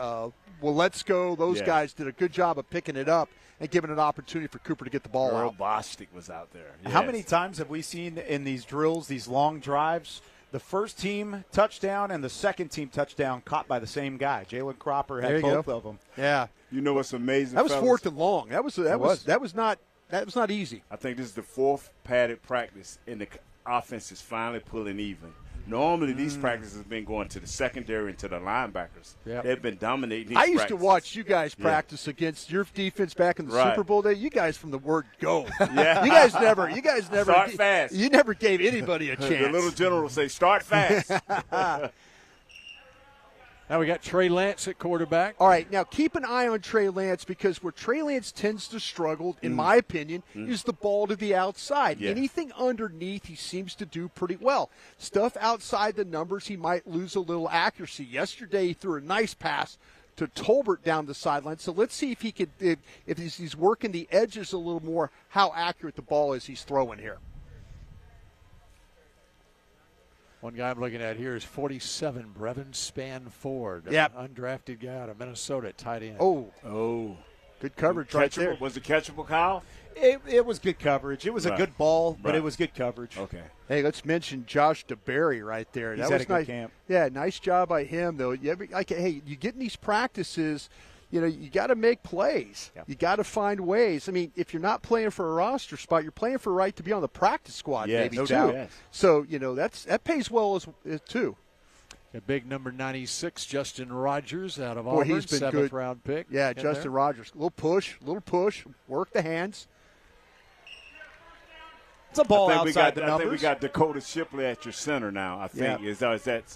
Is my eyesight correct there? Your eyesight is correct. Yes. And he got some kind words from Mike McCarthy the other day. They've got three centers that are all kind of competing for jobs here. Yes. Oh, Trey on the boot. Yeah. Good throwaway. If he puts a little touch on that, it might be a touchdown. He had a guy open on the backside of the defense. The number one thing with Trey Lance, though, he looks comfortable when he's pulling out of play action. Right. He doesn't look comfortable on the run. He just hasn't had that touch yet. He can throw it underneath, like you said, anything within the numbers and something that's where in front of him. I kind of anything inside, I feel like that he's going to make a good throw. Yeah. It's on the edges that I get a little bit like, oh, I don't know about that one, sir.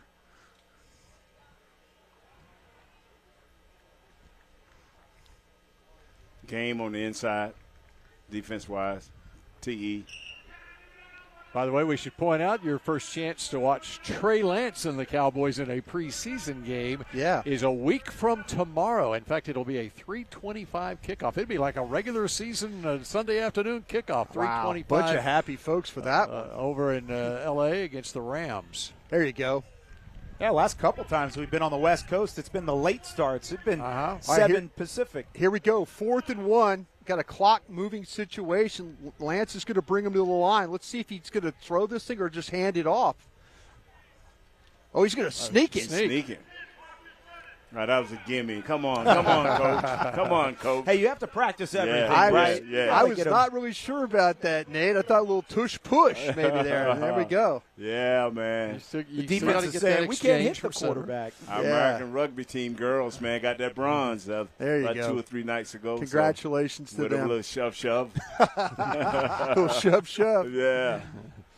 I didn't know I would enjoy that sport as well as I did the other night. Oh. Ooh, somebody give a little shove. Got a 1st and 10 with that quarterback sneak. All right, I'm going to check this.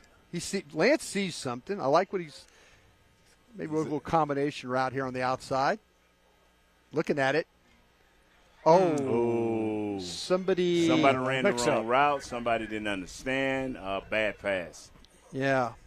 Alec Haller right there, number 49. Someone's going to holler at someone. Yeah, Trey was trying to check it, and he was looking to the outside. I thought he was going to try and throw some combination to the side, but he went seamer out with Haller up the seam there, and it just didn't make the connection. It's always tough to see who breaks down on a play like that. Yeah, you think that's a receiver running a different route? You know what I've learned a long time ago? Jason Witten yelled at me so hard one day. He goes, when did you ever think I ran the wrong route? And I said, never again, sir, will I ever say that about you.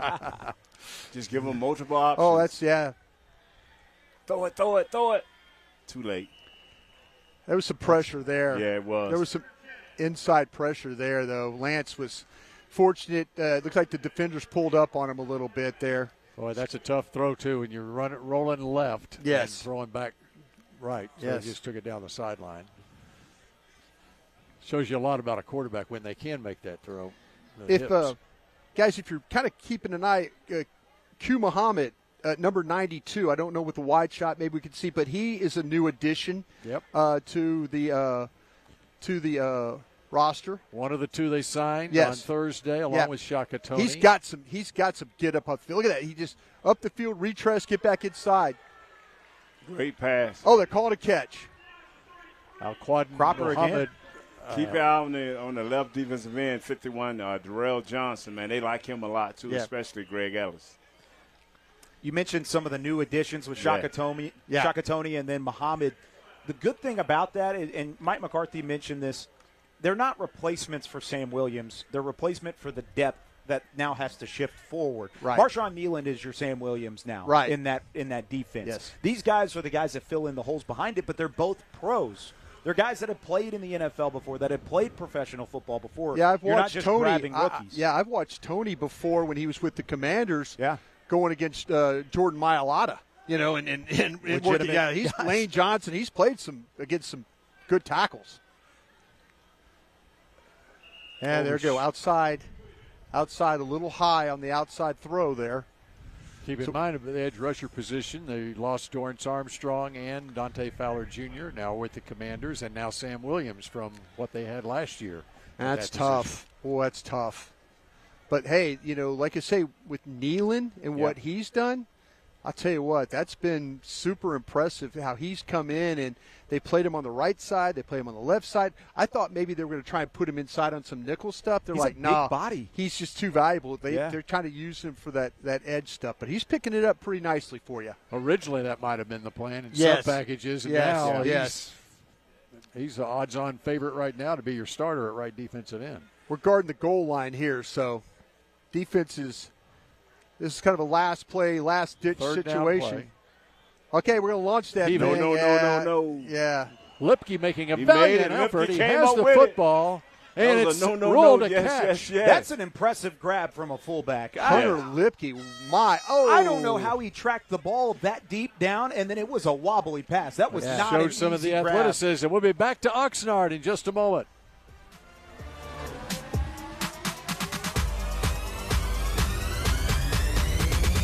Go Cowboys!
It's time for a Mojo moment here. I've always wanted to do that. I always wanted to. Blue-white practice. Bill Jones, Brian Broaddus, Nate Newton, and Kyle Yeomans. And you want to explain what the Mojo moment is, Kyle? Yeah, so a Mojo moment, Mike McCarthy implemented this starting in 2020 when he first took over. This is a high-intensity, high-octane moment, and it's a moment of competition between each of the different offense and defensive units. They have to convert. It's usually a game situation, and it comes at a specific moment in practice that's hidden by the players. Of course, the coaches know when it's happening, but nobody on the roster knows when a Mojo moment can pop up. Thunder. Happen quick. Got to kick it. Time is ticking away here. No timeouts. Can't stop the clock. It's high, Butter it's Aubrey. long, it's true. Wow. How about that? Aubrey. Against the cursed goalpost. Where was that from? It's hard to tell from this angle, but probably around, that's a 40-plus yard field goal. Yeah. In a quick situation like that. That's This good. this Mojo moment is called kicker kicks no matter what. Love it. So they're running a play, and then it's a rush onto the field. Well, I like it. Thunder. They got everybody on, got everybody set. That's the whole key, making sure you get everybody to report that needs to report. You don't want to get in a situation where you don't report, and then all of a sudden it's a 5-yard penalty, and now you got to do that all over again. So great job of execution operation by the field goal team. That was a 45-yard kick, by the way, and into what we've already dubbed here in Oxnard as the swirling wind, and Brandon Aubrey made it look easy. This is Heinz Field of facilities. I mean, you don't want to kick to this end. All right, see what the twos can do. Oh, nice job, John Stevens. John Stevens, nice catch. First down, they got to get on the They got to get it. Got to get the thing spiked. Everybody's got to get set. Here they go. Good job. Fumble. Ball goes over to the defense. Did he fumble it out of his hand? Was he able to clock it or not? Oh, that's the no. question. Let's go to review. Like Notice Cooper this, Beebe too. It was center. Oh, no. Please don't be his fault. Wow, Beebe. That ball went right through Cooper Rush's hands. Oh. Starting over. Mojo moment. So we are 1 for 2 right now. Yes. 2 field goals going to kick. That's got to hurt. Up. Because you think about it, the offense has one job here, and that's to try and inch it on one play closer for Brandon Aubrey, and then you turn it over like that. That one doesn't feel good. I would hate to have to do a post-game show if that's the way you lost the game. I remember Romo's dropped snap against Seattle in the playoff game, but, man, that was tough. Ooh, wind's kicking up a little bit here, too. This could be short of the mark. Short. Yeah. That wind coming off the ocean. Yeah. I was talking because it looks like the trees above. It's going to come over the top. But I was talking with Henry Stroka, my old pro scouting buddy. He says, Brian, the wind off the ocean, and then it comes in and swirls. So I could tell by that breeze we got and then the ribbons, that was going to be, you're going to have to drive the ball to get it home today from this end. The ribbons on top of the goalpost. And by the way, the Cowboys only have one place kicker in camp, Brandon Aubrey, the Pro Bowler. Yeah. How different is the kicking competition when there is no competition? I mean, I remember doing this the last 4 or 5 years. Every year it was a question going into who is your kicker, how are they going to distance themselves, and Aubrey's just completely silenced our blue-white that. Practice last year, I believe one of the kicks hit me in the head. It hit Isaiah, too. You and Isaiah took one. Trey Lance here now. Good inside. All right, here we go. We got a bunch of guys checking in. See, Golston, he's going to raise his hands. He's going to say, hey, 99, checking in. Oh, a late. Little problem Brevin there. Span forward. Span forward. There we go. Everybody set. Oh, he drove that one. You can see that leg strength there from Brandon Aubrey. Yeah, he drove that one. He says, I am not leaving this one short. You could hear it from here. Right. It was just a different contact. It's like a home run swing. Yep. You can tell on the sound of the bat. You can tell just when Brandon Aubrey gets all of a kick as well. Period 8, Bill. We got a little team. Period 8, we got team. We're going up against pressure here. This is when we're going to have safeties blitzing. We're going to have corners, linebackers. Hey, this is a drill where where Trey Lance can really get tested. He'll get a lot of different reads. And like you said earlier, Kyle, this is where Dak struggled sometimes. He getting these different looks and making these different reads. This is where it's come up big in practice. And it's all going to be sequenced, too. It's first, second, third, fourth down. So this is moving the ball again, like Mike McCarthy had talked about. You want to be able to move the chains as an offense against that pressure. I'm kind of hopeful that we get all the other players who aren't in to move so we can see what's going on. This is going to work great for us. And ask those players to move so we can see. Yo, fat. Yeah. We got a look out in there. You see where they Fortunately, Scott Purcell on our camera has a higher Ezekiel Elliott. Inside handoff. He bounced that to the right. Yeah, Zeke is looking fresh and quick, fellas. I'm letting you know that now. You know, it looks like he's having fun. Yes. It looks like, there's not a lot of – he's just kind of having fun, not really – Coming back to Mike McCarthy from the other guy who says, do your job. Yeah, exactly. You think it's because he has less pressure this year? Is that why he's having more fun? I think he's happy just to be back. Yeah. The other thing about Zeke, Mike McCarthy talked about it today after his press conference. He thought that Zeke was one of the best short yardage backs in the league the year before, and of course it showed by his touchdowns that 12. he had that last year. I mean, the year before. He's got a knack, man. Playing for the Patriots will kind of on that touchdown end of it will kind of get you a little off track. You don't get in position to score touchdowns. No, not. Mac Jones and others, Bailey Zappi and others had a little bit of problems there. I'll tell you what I've noticed more about, and you guys could correct me here. Dak is doing a really nice job of manipulating the pocket, and it's climbing forward. I learned one thing working with Bill Parcells here and then Jerry Jones kind of took it on. The guards, center responsible for the front of the pocket. Keep it deep. The tackles, the width. And yes. These when you got Smith and Martin and Hoffman, and you give a little the ability to step up in the pocket. Dak's been taking advantage of that when on several throws, not just today, but in the practices we've had before. Got a blue shirt up the field on that outside handoff. Well, I can't. I'm sorry, I'm not doing you any favors here seeing it, but good penetration from that from the offense's left. That might have been a tackle for loss there. Now Cooper Rush is out there with the twos. Let's talk about Cooper a little bit. And he's a quiet guy, and you don't think about him until he's needed. Yeah, and, he's a break glass in case of emergency guy. Uh-huh. Yeah. And he knows that, too. Yeah. He knows what the role is. And I thought what he said yesterday, he talked to the media for the first time out here. What he said yesterday when asked about Trey Lance and all the pub and the excitement to see Trey Lance and what he brings, how does that affect your mindset? And he said it doesn't. It doesn't change what I have to do as a backup quarterback. It doesn't change the way that I prepare, the way that I practice.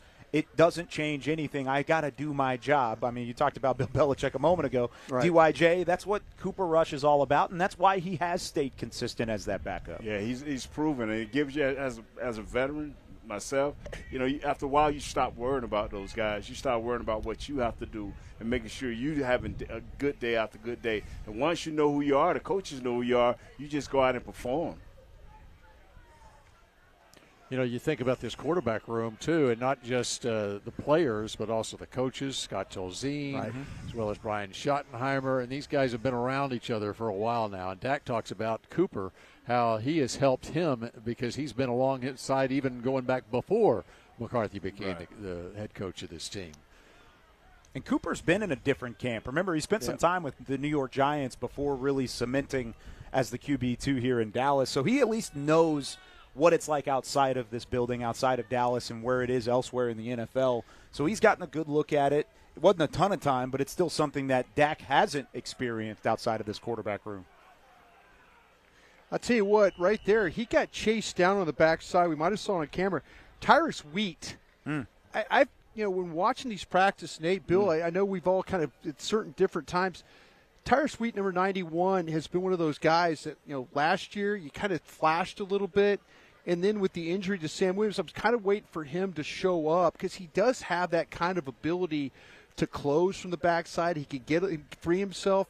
I'll be interested to see him in some of these preseason games where he'll get opportunities very, very early probably to be able to play. But I want to see if he could put himself in a position to make this team as a defensive end, as an edge rusher, because he's the type of guy that has that kind of that I talked about the bend, the upfield rush, the close, the quickness. He just needs to show it on, and we say the word all the time in training camp, needs to do it more consistently. He and Darrell Johnson in their second year now, and we'll see what kind of leap they make from the first year to the second year, even being practice squad guys last year. I think the big question with a lot of those guys is how effective are they against the run? Because you've got to stop the run as an edge rusher, at least in this defense and with the reputation that they have. Teams are going to run the football against the Dallas Cowboys in 2024. But if they can slow it down off the edge, I think Wheat, that's been a strength of his throughout his early parts of his career and at least through college as well. If he can add a pass rush ability to the run-stopping ability, that's how he's going to sneak his way onto the backside of that 53-man. It's called setting the edge and doing it with a deliberate determination, man. And that's Coach Zimmer is going to ask a lot of our defensive ends. Set the edge first. Place a great situation of football. When it's first to second down in less than 5 yards, he's going to ask them to set the edge first before they take off rushing. And Nate mentioned it earlier when we saw the first-team offense out there that 76 Awesome Richards has been playing at left tackle. Yes. Haven't seen Tyler Guyton today. He was out yesterday with illness. I assume the same today. And Chuma Edoga as well. And so Awesome Richards, this is a great opportunity for him. Yeah, Chuma Edoga has been dealing with I was down in the offensive line area and been watching him, his lower back on the right side. I thought it was a hip, but he has been wearing a pad or a patch on that area. So maybe it just You know, that's a problem. He's been trying to practice through some things, but maybe today it just got a little too much for him. Yeah, I asked about Austin Richards and with a couple of the scouts, and they said last year the reason we didn't see a lot of him during the season because they wanted him to get stronger. Yes, that's a big thing. Yeah, he really improved with his strength because they believe that he can stay in front of people, and he's got nice feet. Yeah, we're looking at him right now. He's working against Tyrus Wheaton. Yes. And excuse me, that was Nealon.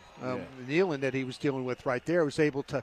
I think the thing I really liked about Awesome Richards is the fact when you evaluated him at North Carolina, he was playing against big-time competition. Yes, he was. Florida State, Clemson. Sometimes you watch some of these guys, draft a fifth-round guy, and you're trying to he's blocking against a pharmacist or he's blocking against a farmer or, future lawyer. And, I'm not, no disrespect.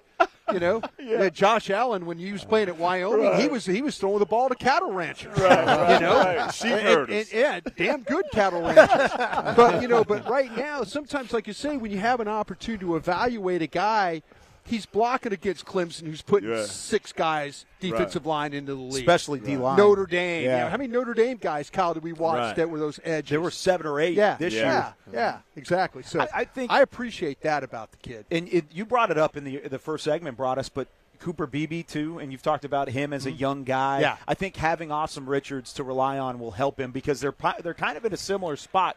Coming out of a big program where you've had some success, but it's a little bit of a change from what they did in college. By the way, on that last ones run, Cooper Beebe was at right guard with the ones, with Dak Prescott. So while he has struggled in terms of snapping, his blocking has earned him some first-team reps when Zach Martin's not in the fold. I thought when they drafted him that he might wind up being Zach Martin's heir apparent whenever Zach Martin decides to. They like TJ Bass a lot. TJ Bass. People will tell you they might, if you grab Will McClay right now, I know he's over here walking around, you'd say, hey, Will, what do you think of TJ Bass? They'd probably tell you he's playing it better at right guard than he would play at left guard. But by the way, just going back into a couple plays, just saw Trey Lance outside the numbers, accurate pass, Cropper caught it, got up the field.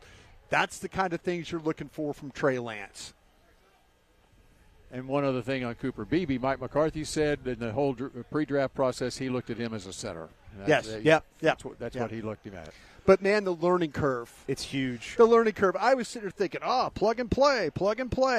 Man, he hadn't played center in a long time. High school. Yeah, and so now you're sitting there thinking, okay, well, because he's played so many multiple positions, another good outside throw from Trey Lance and an accurate throw there. So that's what maybe the learning curve for him is a little bit steeper than what I thought going into training camp. Nate, did you ever try and play center? No, sir. I knew my limitations. I knew them, and I stuck with them. I played right tackle for a year and was threatened to be cut if I didn't play it. Yeah. And then as soon as Eric Williams, when they gave him my job, I moved back to That's left a great guard. story, by the way. Yeah, they gave him my job. Tony Wise was told, you play Eric Williams. And he just ruined Reggie White's life for the rest of his life. This is what got me, Kyle and Bill. I'm sitting in the meeting in Austin. We sitting in the meeting, and our little cathedral room, because it was at a Catholic school, and me and Big E sat right next to each other. Jimmy walks in, looks at me, looks at Big E, looks at Tony Wise, and say, E is the right tackle. And he looked at me and said, y'all have a great day. I looked at Big E, I'm like, he just gave you my job. he didn't beat me out. He beat me out, but hey.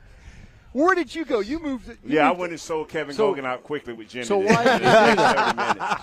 Why did he do that? Was he sending a message to Nate Newton? No, what he wanted E as the right tackle because he's good. Gosh, was better built. He was a better athlete than me. Yeah, and he's a master psychologist. He's got to think that's going to give E confidence. And it's going to light a fire underneath. He knew I was coming. It's a double-edged sword. He was waiting in his office. He knew I was coming because the year before he threatened me to make me play right tackle. And so because he told me I was one of the top 5. So I went to his office and said, Coach, that's not fair. You gave my job away. But I'm the better left guard than Kevin. I sold Kevin out. And he said, you're right. He went to Tony behind closed doors and said, Nate, your left guard. I'll tell you Kevin was the odd man out. The minute that Jimmy put Eric Williams at right tackle, our whole team he knew that Reggie White was in. And he hated playing Eric Williams. Reggie White, Hall of Famer, God bless him, wore a Super Bowl ring because of him. But, man, every time we played Dallas, Reggie White would dread it because Eric would hit him in the throat, punch him in the ribs. Gouge at his eyes. At him. Yeah, he was. Nate never did anything like that. No, right? but that whole offensive line, Yeah. man. That whole offensive line was nasty. mean. They were mean guys. And Eric Williams started that meanness. He started that physicalness. Yes, he did. All right, fourth down play here. I love the fact that Bones Fossil keeps you informed on what's going on in practice. It's great for the fans. It is. Loud to keep them and involved. clear. Yeah, loud and clear. Yeah, when fans start talking about the 90s eras of Cowboys, it gets us back on track. Yes. You know, it's amazing, y'all, how Bucky Brooks just threw us to the side for the NFL Network. Yeah. Just walking behind us. Yeah. Dak, fourth down play, fourth down throw, has to move in the pocket. Going to have to run for it. Yeah, hey, that's good coverage on the backside for him to have to run. Dak says he's in the best shape of his life. All right, we're going to be back with more from here at Cowboys Camp in Oxnard in just a moment.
Practice continues, our last segment here, and before we sign off the air, I want to give a shout-out to Scott Purcell, Chris Beam, the producer supreme, Caden Gates, and the entire Great job. Dallas Cowboys TV crew for fighting through the gremlins we had to fight through today. It's an amazing piece of work just to get us on the air. I heard one of the Gophers chewed through a wire, and that's why we were off the air, and they had to redo the whole thing.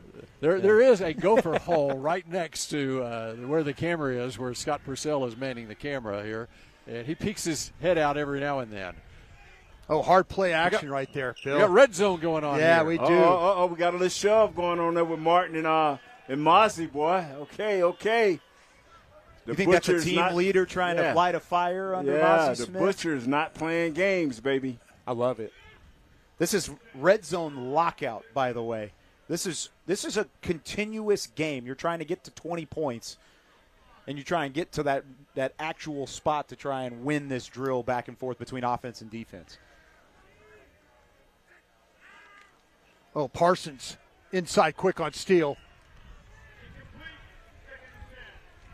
How about Micah? Micah went 29 minutes in his media session the other day. I'll tell you what, he told you some life stories, didn't he, Bill? Yeah. But really nice passer. Steele is so conscious of the edge, Nate. Yes, the yes. edge. Then all of a sudden he rushes hard to the outside shoulder and then comes underneath. Boy, that is tough for a tackle to have to cut that 250-pound you have man to bring coming a in. hard shove to step. the inside. Yes, sir.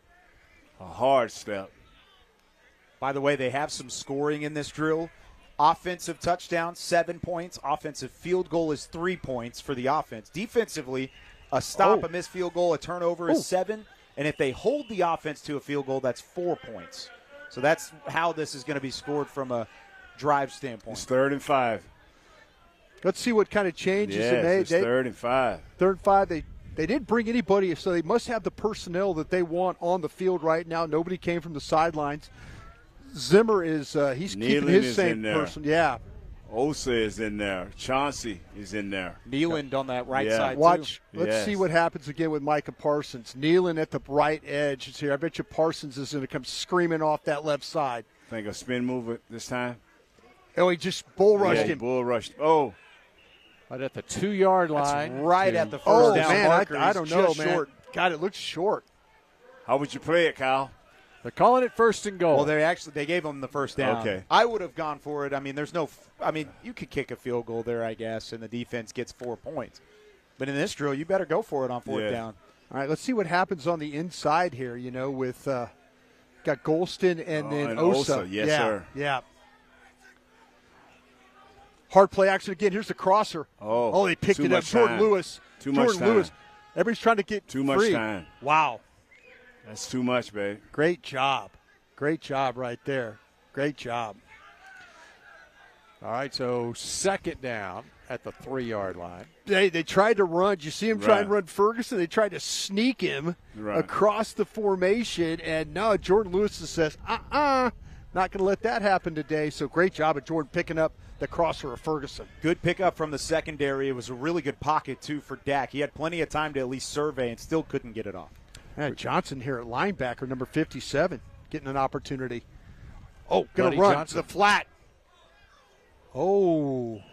Got a tight end and a running back in that vicinity over there. Linda Wells was sitting right there, and he wanted Ferguson to get after that football. Yeah. Looked like a miscommunication on a route between Wanye Thomas being really – Wanye Thomas, we've seen him sometimes have some really competitive stuff down here in this tight red zone. All right, we've got less than a minute for our audience on TXA 21. We were going to continue to stream till the end of practice on DallasCowboys.com. We got a 3rd down situation here at the 3-yard line. Oh, Dak, he's working something. These receivers are talking to each other. Watch some kind of pick coming off this maybe. Okay, they're going to – Johnson is the Mike. Johnson is your Mike. They're going to slide it. Get ready. Here we go. Johnson, Mike. They brought a blitz. Oh, deflected. Micah Parsons. Yeah, Micah. Guess who? Yeah. And you know what? Nealand was there as well. Good rush by Nealand. So 4th down for the offense. We're going to say so long to the people watching on TXA 21. We appreciate it. And we'll continue on DallasCowboys.com streaming.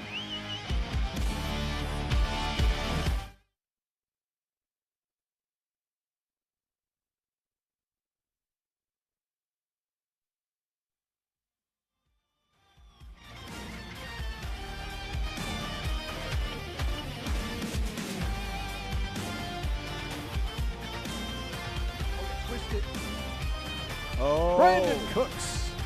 Touchdown. They gave it to him. Looked The like he got Archer. both How about that? feet down. Did he get both He got down? both feet down. He dragged that left foot on the way Toe through. drag swag? Yeah, toe drag swag from the Archer himself. Wow.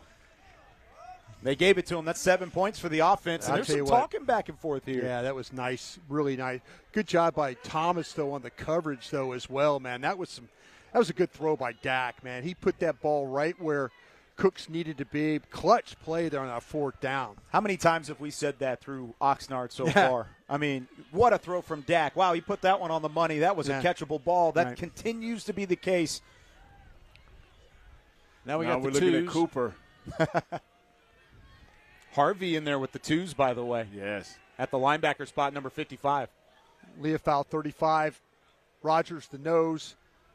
Oh, Leofau out there quick. He can bring a blitz aspect for Zimmer, right? I'll tell you what, Leofau has shown me. You talk about the rookie out of Notre Dame. He's smart. He's tough. He might not be the best athlete of the group. Right. I think Clark and others are a little bit better. But you talk about playing with instinct and awareness and knowing where to go, and he could hustle to get to the outside to cut off some of those pass routes. Do you think Mike Zimmer saw some Eric Kendricks in Leofau? He's a little bit smaller than Kendricks, but it's all about that IQ, that football instinct, and he has that. I think he could certainly be a playmaker for this defense. You got Rogers and Fehoko, so that means Rogers is playing the 1 or the nose tackle on the inside shoulder, outside shoulder of the center. And then with Fehoko, he's playing that 3 or the under tackle on the outside shoulder. So there's your 1 and 3 combination inside right now. They're going to put Wheat out to this wide technique and we out got here. Johnson on the other side.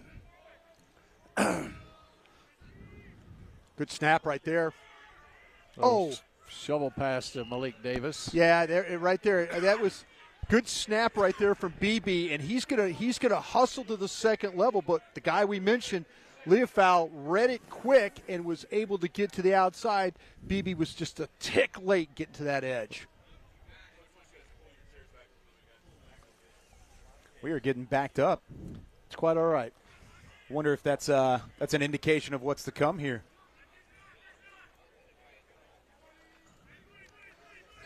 Could be pushing us into the play here very soon. Yeah, you got second down.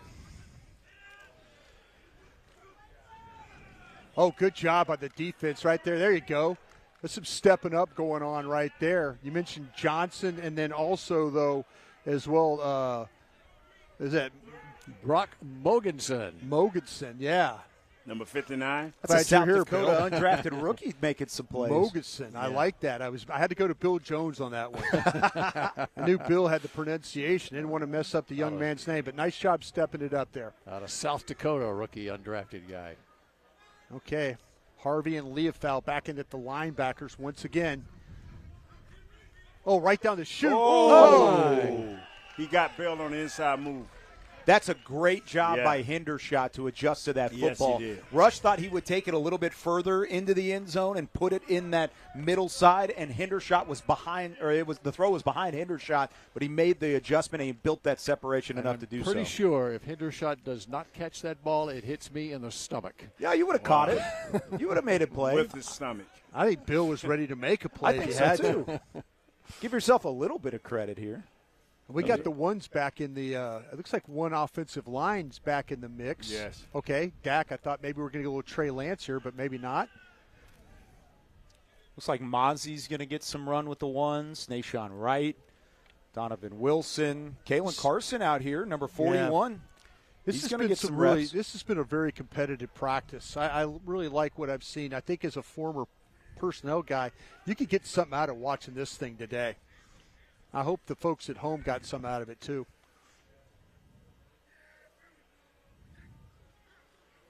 Oh, push.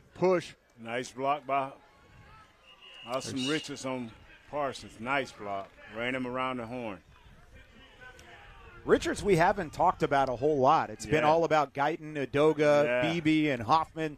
Give Richards some credit. We talked about him today, of course, because he's getting these reps, but all throughout practice, he's quietly been doing his job and quietly been elevated. I'll tell you, the guy on the offensive line I wouldn't want to mess with is that Tyler Smith. No doubt. I don't want to go up against him. I am not going up against Tyler Smith. He makes you look bad. I believe it would be the top of the screen here. Jalen Tolbert, number 1, against Kalen Carson, the rookie, 41. Oh, Zeke trying to bounce it. Takes a tumble. I want to see that battle because Tolbert's had a great camp. Carson's had a great camp. If they continue to match up one-on-one with each other, you might see Dak try and test that side. Well, you know what? The ball goes to the outside with Zeke that we've talked about at the tight end room. They've got to be better blockers at the point of attack. They've got to figure out ways to win on the edge and not get compressed or get pushed back up the field. And no Luke Schoonmaker today, so we haven't seen him at tight end. Dak telling him easy. They're going to change this thing up a little bit.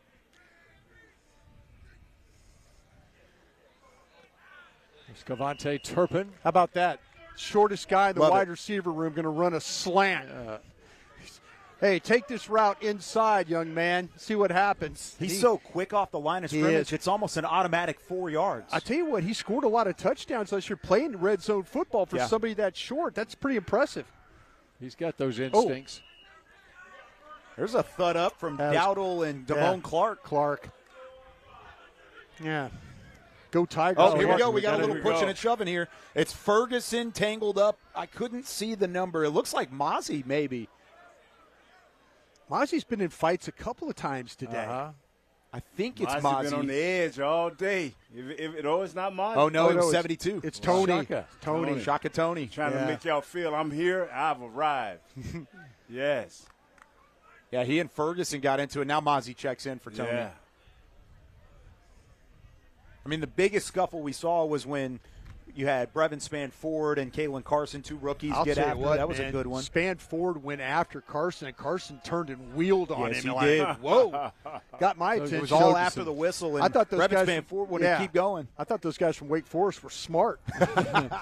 This one's feisty. Instant pressure on that pass. Yeah, good job by Leah Fowl. We Instant talked pressure. about him with the burst.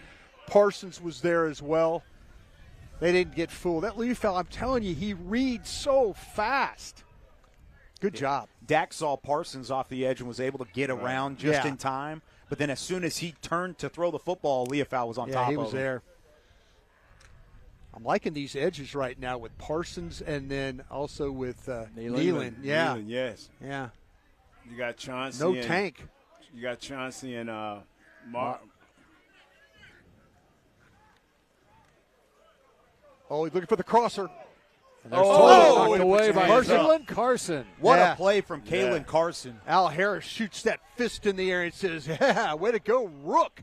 Gives him a little low five there, and here comes Diggs to say, yeah, nice job, Rook. Not a ton of separation. No. He stayed in his hip pocket all the way through, and he waited for the perfect opportunity to knock that football free. It was a good pass. Tolbert was there. He attacked the football, but Carson got there right after. And by the way, how about Al Harris? Awesome. Looks like he could still play. He probably could. Yeah. That was big, I would love being to able see to him in keep a red. him. Yeah, really big.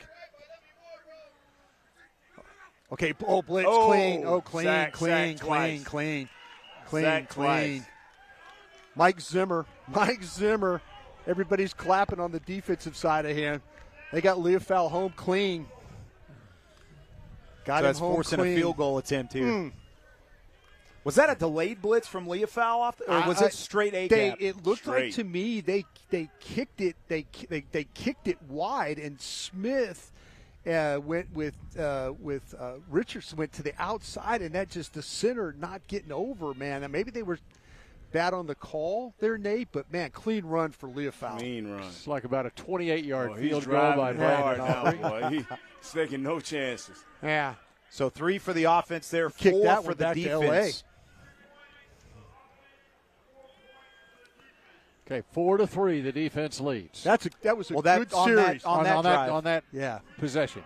I want to say Are you it's keeping a running tally I here, want to Kyle? say it's defense. I'm trying to do We're letting fast a math in Baylor my head. guy do this? Yeah, North Texas. Better grad. than an LSU guy. Yeah, North Texas grad. 11-10, I believe it's in favor of the Oh, that's right. defense North Texas currently. Baylor. It's Beamer. Hey, I grew up in Waco. So Yeah, that's Bears. right. That's okay. I'm sorry. I was thinking That's of Beamer okay. was the Baylor guy. You're the North Texas guy. So That's we're right. giving the offense with the lead. I think 11 offense is trailing by 1. I think it's Okay. 11-10 11-10 defense. defense So let's see leads. what Trey Lance does here in this red zone, brothers. Yeah, this is key for me because he's found a way to get his team in position, but has he been able to finish? There's been 3 times down here where they've come away with no points. Good pocket. Oh, he ripped it.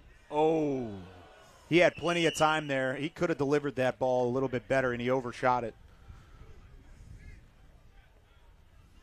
And they're getting a lot of good work at this practice today, man. Oh, wow.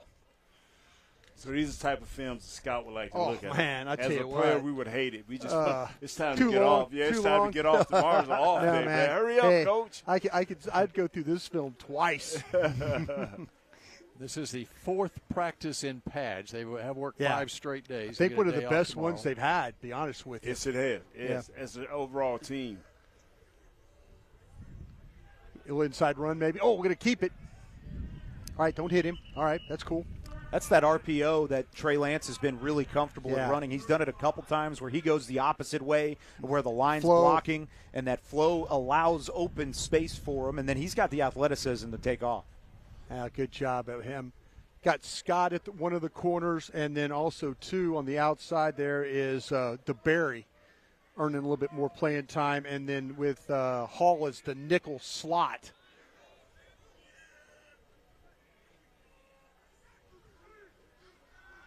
Oh, that's a sack. Zimmer got him home. That was Mogeson again. Yeah, again. Julius Woods, the safety, came there too. Wow. That was just a bust. Anytime Zimmer can bring that pressure, he can mix and match these post-snap looks. It's going to be good for these quarterbacks because the recognition has to be quicker. It has to be better. And in order to have some success, you got to get the ball out quickly. Well, here's the field goal. So let's see. It looks like to me we still have a little breeze looking at the top of these trees. Maybe a 43-yarder. Yeah, or so. we're going to have to drive this thing. 35, Bill. 35? 35 yards from the left hash. Okay. Going to have to drive this thing home. Good snap. Good hold. Got it. Yes, sir. And it is good. You can see the wind forcing against it, though. Yeah. Scorekeeper, what does that mean? That means the defense wins. The defense would be It'd be 15-13 in favor of the defense, and the 20 minutes is up. So defense wins it by 2. That was a good period for both teams. This is going to be something I'm looking forward to as the former scout guy. All right, we're going to take a break, and we're going to come back on I'll look for something else, DallasCowboys.com in just a moment. At a time, and I get the business. If we win enough games, it'll be great. If we don't, you deal with that as well. But a ton of confidence in myself, the staff that we have. But the number one thing we can do is just put all of our energy and time where our feet are, which is developing these players, helping them play to the best of their ability, and the season will take care of itself. And that's really how I look at it. Nick Harris, DallasCowboys.com. How impressed have you been for Brock Hoffman since he's gotten here at camp and the offseason work that's translated to the field? Yeah, love Brock. Again, another one of those guys like Fergie that's a tone setter. The command of the offense and the discipline of the communication process, which, as you guys know, like when you got 5 or sometimes with the tight end, 6 people having to work together, like if you're not loud and demonstrative and you're not making the cleanest declarations, it really does mess us up. But this guy is just he's mastered what we're trying to do from a declaration standpoint. His strength at the point of attack has been awesome. But again, I think him being in that role right now, he's playing with a different confidence maybe than he had last year, again, competing with Badass. But he's very, very confident and doing an awesome job right now with everything we ask him to do. Again, there's also a cover and finish aspect that we always preach. When the play's over, right, you want the entire offense covering down to the ball. And he's always going to be one of the first ones down there that's trying to take somebody off the pile, and he just plays with a cool edge. Communication standpoint, how can Dak kind of help bring along whoever kind of evolves from that center competition? Yeah, again, the quarterbacks in our system always have the eraser, if you will. The centers come up, they make their call, they make their point. The QBs have the ability to adjust it or change it if they need to. But really with Brock and all the centers, Cooper Beebe, TJ Bass, all those guys we've been rolling through there, it doesn't happen very often. Sometimes the quarterbacks have a little different vantage point. They can see maybe a rotation of a safety where they see a guy's not coming off the slot, but it really doesn't happen, Nick, that often. It's the centers are doing a great job. And again, we go fast. I mean, our pace of operation is something we believe in. We want the defense to feel us each and every time, as whether we're breaking the huddle or on the ball. And so the centers have a lot to process, and they have to be decisive. And so, again, if you're up there second guessing, oh, shoot, do I go right? Do I go left? Then that slows down the whole operation. And, again, Brock's learned that, hey, let me make a decision. Let me set it. And if Dak doesn't like it, then he'll make an adjustment. Here we go. Young guy. Oh, good cut. That's Nathaniel That's Pete. Yeah, Pete. We talked about What him. is his first name? Nathaniel. Whoa, welcome to the clan, baby. You moved just as quick back in your day. Get huh? up. Just as quick, you're right. With those new knees, you might be able to. Titanium, baby. All right. This period is to this practice, Bill, or brought us what the day 3 is to the NFL draft. This is the day of the scouts. This is the meat and potatoes. Yeah, and it means a lot because maybe you find your way now into the twos, or maybe get you more playing time next week against the Rams because you're showing you can do the job and know what you're doing. You could do it with different positions too. Yeah. You got Ball, who's playing mostly right guard throughout. He's now at right tackle. You can mix and match. I love it. They're things. trying to run the ball here the first couple of plays. I like what that. It's making the young linemen have to come off. Is BB at the center? He is. They're giving him every opportunity. Yeah. Get him as many reps as possible. Yeah. Oh, boy, Austin Richards tried to run out there and get some reps. Austin want to make this team in a big way, baby. He's only a second-year guy. Might as well. Nathan Thomas at the left tackle. He needs a lot of work. I like it. Brevin Spanford out there, too. Yeah, sure is. There we go. Collapse on that left side. Yeah, that was Wheat.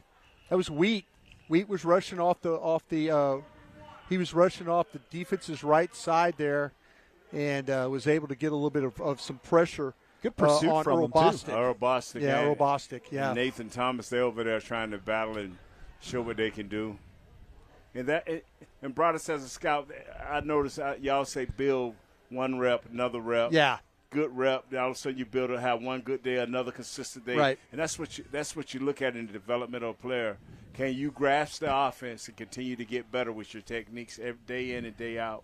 Yeah, this, as you know, Nate, this practice, it's hard. Yes. It's hard, and you get tired, you get sore. Yeah, good job right there.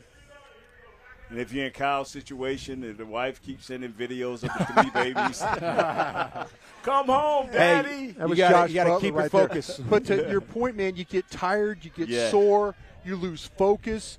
I always thought players cut themselves. That's right. If you're not practicing, it's not that we don't the front office let you go. You cut yourself because you're showing you can't concentrate, you can't do the job. Bad assignments, bad technique. Yeah, exactly. I mean, exactly. Like you say, more time in the whirlpool gets you more time on the street. Yeah. Well, and a lot of what you're talking about with this young guy period, it's fun for all the scouts, and you have an opportunity to get extra reps and extra snaps. It also, for some guys, is a wake-up call. If you're all the way into this group and you're either 2 or 3 years into the league or you've been around this program for quite some time and you're still running with these young players, then ultimately it is a wake-up call to say, hey, I've got to kick it into high gear down the stretch of this training camp. Number 75 is one of those guys. Yeah. Talk about that. That's Josh Ball. Yeah, he's one of those guys. He's got to be. Yeah.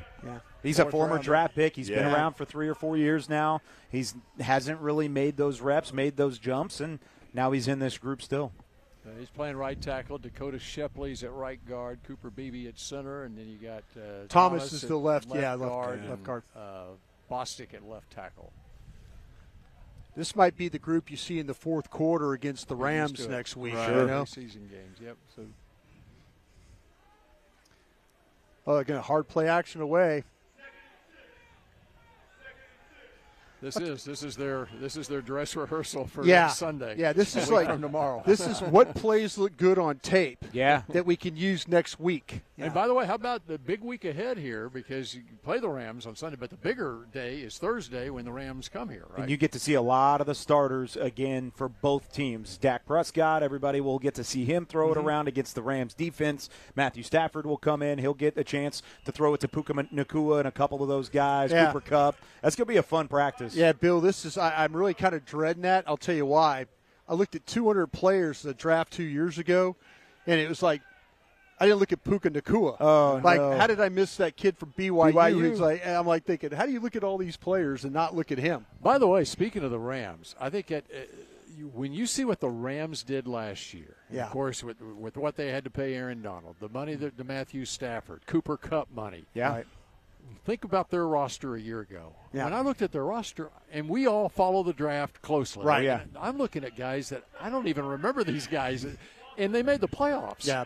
I mean, what a job they did last year, but it's a great illustration of what can happen when you have to pay the quarterback X amount of money, the wide receiver, and your top defensive player. It's so funny because my buddy Les Snead, who's the general manager, he's F them picks guy. Yep. So he's going out and finding players, but he got some picks this year, so he's made some good ones. But you're absolutely right, Bill. Sometimes you got all these high. Your roster might be really top heavy, but you got to find those guys in the middle of the draft that can help you win games. But doesn't that say a lot about your scouting department being able to mesh with your coaching staff? No doubt. And go out and get the players they want. The head coach said it during the middle of the year. Do not count my team out. Yep, right. And that just goes to the GM, to the player personnel guy, the college guy, just mashing well with the head coach and then the position coaches, knowing what they want, man. And that's what we're trying to develop here with the Cowboys. And think what the Rams have. Sean McVay's been their head coach for Yes. years, and now Mike McCarthy going into his 5th year here. And so the scouting staff, which has done a great job for the Cowboys for decades, and now they're on the same page with the coaching staff too, exactly what they need, and it's imperative that they hit on these guys now. Yes, and it challenges whenever you play in those joint practices, not only the players, but it challenges the coaches because just like you're seeing competition from the offensive and defensive coaching staffs in an intra-squad practice like this, when another coaching staff comes to town, they're testing their wits against your coaching staff. Yeah, I feel a little bit better. I think the last time the Rams came here, we had a fight. Yep. Yeah, Aaron Donald was and that Cooper, a Jeff Fisher? Jeff Fisher. It was that was Jeff Fisher. And I remember Jason Garrett, putting the offense over on field one with no defense. The Rams completely walked off the field. Garrett just kept running plays with no against air. And so, that Jeff Fisher, it was crazy. The fans were over here fighting. So. Well, in 2021, when we were back here in Oxnard, the Rams came in with Sean McVay, and there was a time where Aaron Donald and Connor Williams went after it. And then there was another one where Tony Pollard got hit out of bounds on this right sideline, and Sean McVay had to pull guys from the Rams off of some of the Cowboys guys who retaliated. So there are going to be some fireworks. If you want to watch that practice, by the way, we should just flood the Twitter streams to try and talk somebody into broadcasting it. I think it'd be fun. Just flood it with Twitter mentions right now. Let's make it happen. We've done a good practice today, so we kind of understand what we have to do, right? Brothers, you're supposed to stay focused on the practice. You're cutting guys because they're not focused, okay? I know. I tell you what, man, I just saw there, like I say, Trey Lance was scrambling with the ball. We're a bunch of tired guys right now, and technique's kind of falling apart in that offensive line. Have you noticed that, Nate? Yes, I've noticed that. Yeah. Wow. Young guys, if you can fight through this practice, and again, I love watching these young guys work because, again, they get extensive. It's rep after rep after rep. So excited about that. And you don't see this every day. No, you don't. You sure don't. You sure don't. I was kind of hoping they would come our direction with it, but But you know, the reason sometimes this happen like this because offensive, defensive line coaches are will continually be into your head coaches. We don't have enough time. We Right. We need to look at these players. And so sometimes a head coach will bow down and give them this type of practice because there's never enough time and enough reps for the number of players that you have. That's a great point because even some of these new additions like Muhammad and Tony, Muhammad was in there for a sack on that last play. Yeah. He was there at the hip pocket of Trey Lance when he was looking to the left to throw the football. So they're getting a look at not only rookies and younger guys and guys trying to prove themselves, but they're looking at those two signings too and rotating them in and out and see what they have. I noticed Coach McCarthy like to say in his press conference, he hit his workload. Today a bunch of guys are going to hit their workload. Well, not only was it one of the more intense practices that we've seen, but it's been the longest practice too. Yeah. I mean, we're over 2 hours into this thing. Oh, he may get almost reported. 2.5 hours. He may get reported. Yeah. There's a lot of stretching in between. That's it. See, no reporting. You know what? They will announce in just a moment. They're going to say coaches off the field. Get out quick. Yeah, that's right. That's right, because they are sticklers on. Oh, yeah. You can't pass that 11-hour workday. Put a good show on today for the crowd. Yeah. Put a good show on for everybody. Yeah. That was good. Loved it. You guys did a great job. You guys. Yeah, you guys You too, did Nate. a great job, The Hall of man. Famer. This is my first time ever working this way, shotgun like where you just jump in. I'm waiting on my chance to talk and get past. What are you talking about? You do this every year. Nah, not this. I just have a segment. Oh, you had the whole first time I thing. ever rode with y'all, man. I appreciate y'all taking care of me. Okay, check out DallasCowboys.com throughout the week. Check out Kyle Yeomans and Brian Broaddus on X, right? Right. You're Xing a lot, right? Yep. Yeah. Okay. And a week from tomorrow, it's a 3:25 kickoff at SoFi Stadium, the Cowboys and the Rams. But before that, the Rams will be here this week on Thursday. Thanks for joining us for the Blue-White Practice from Oxnard.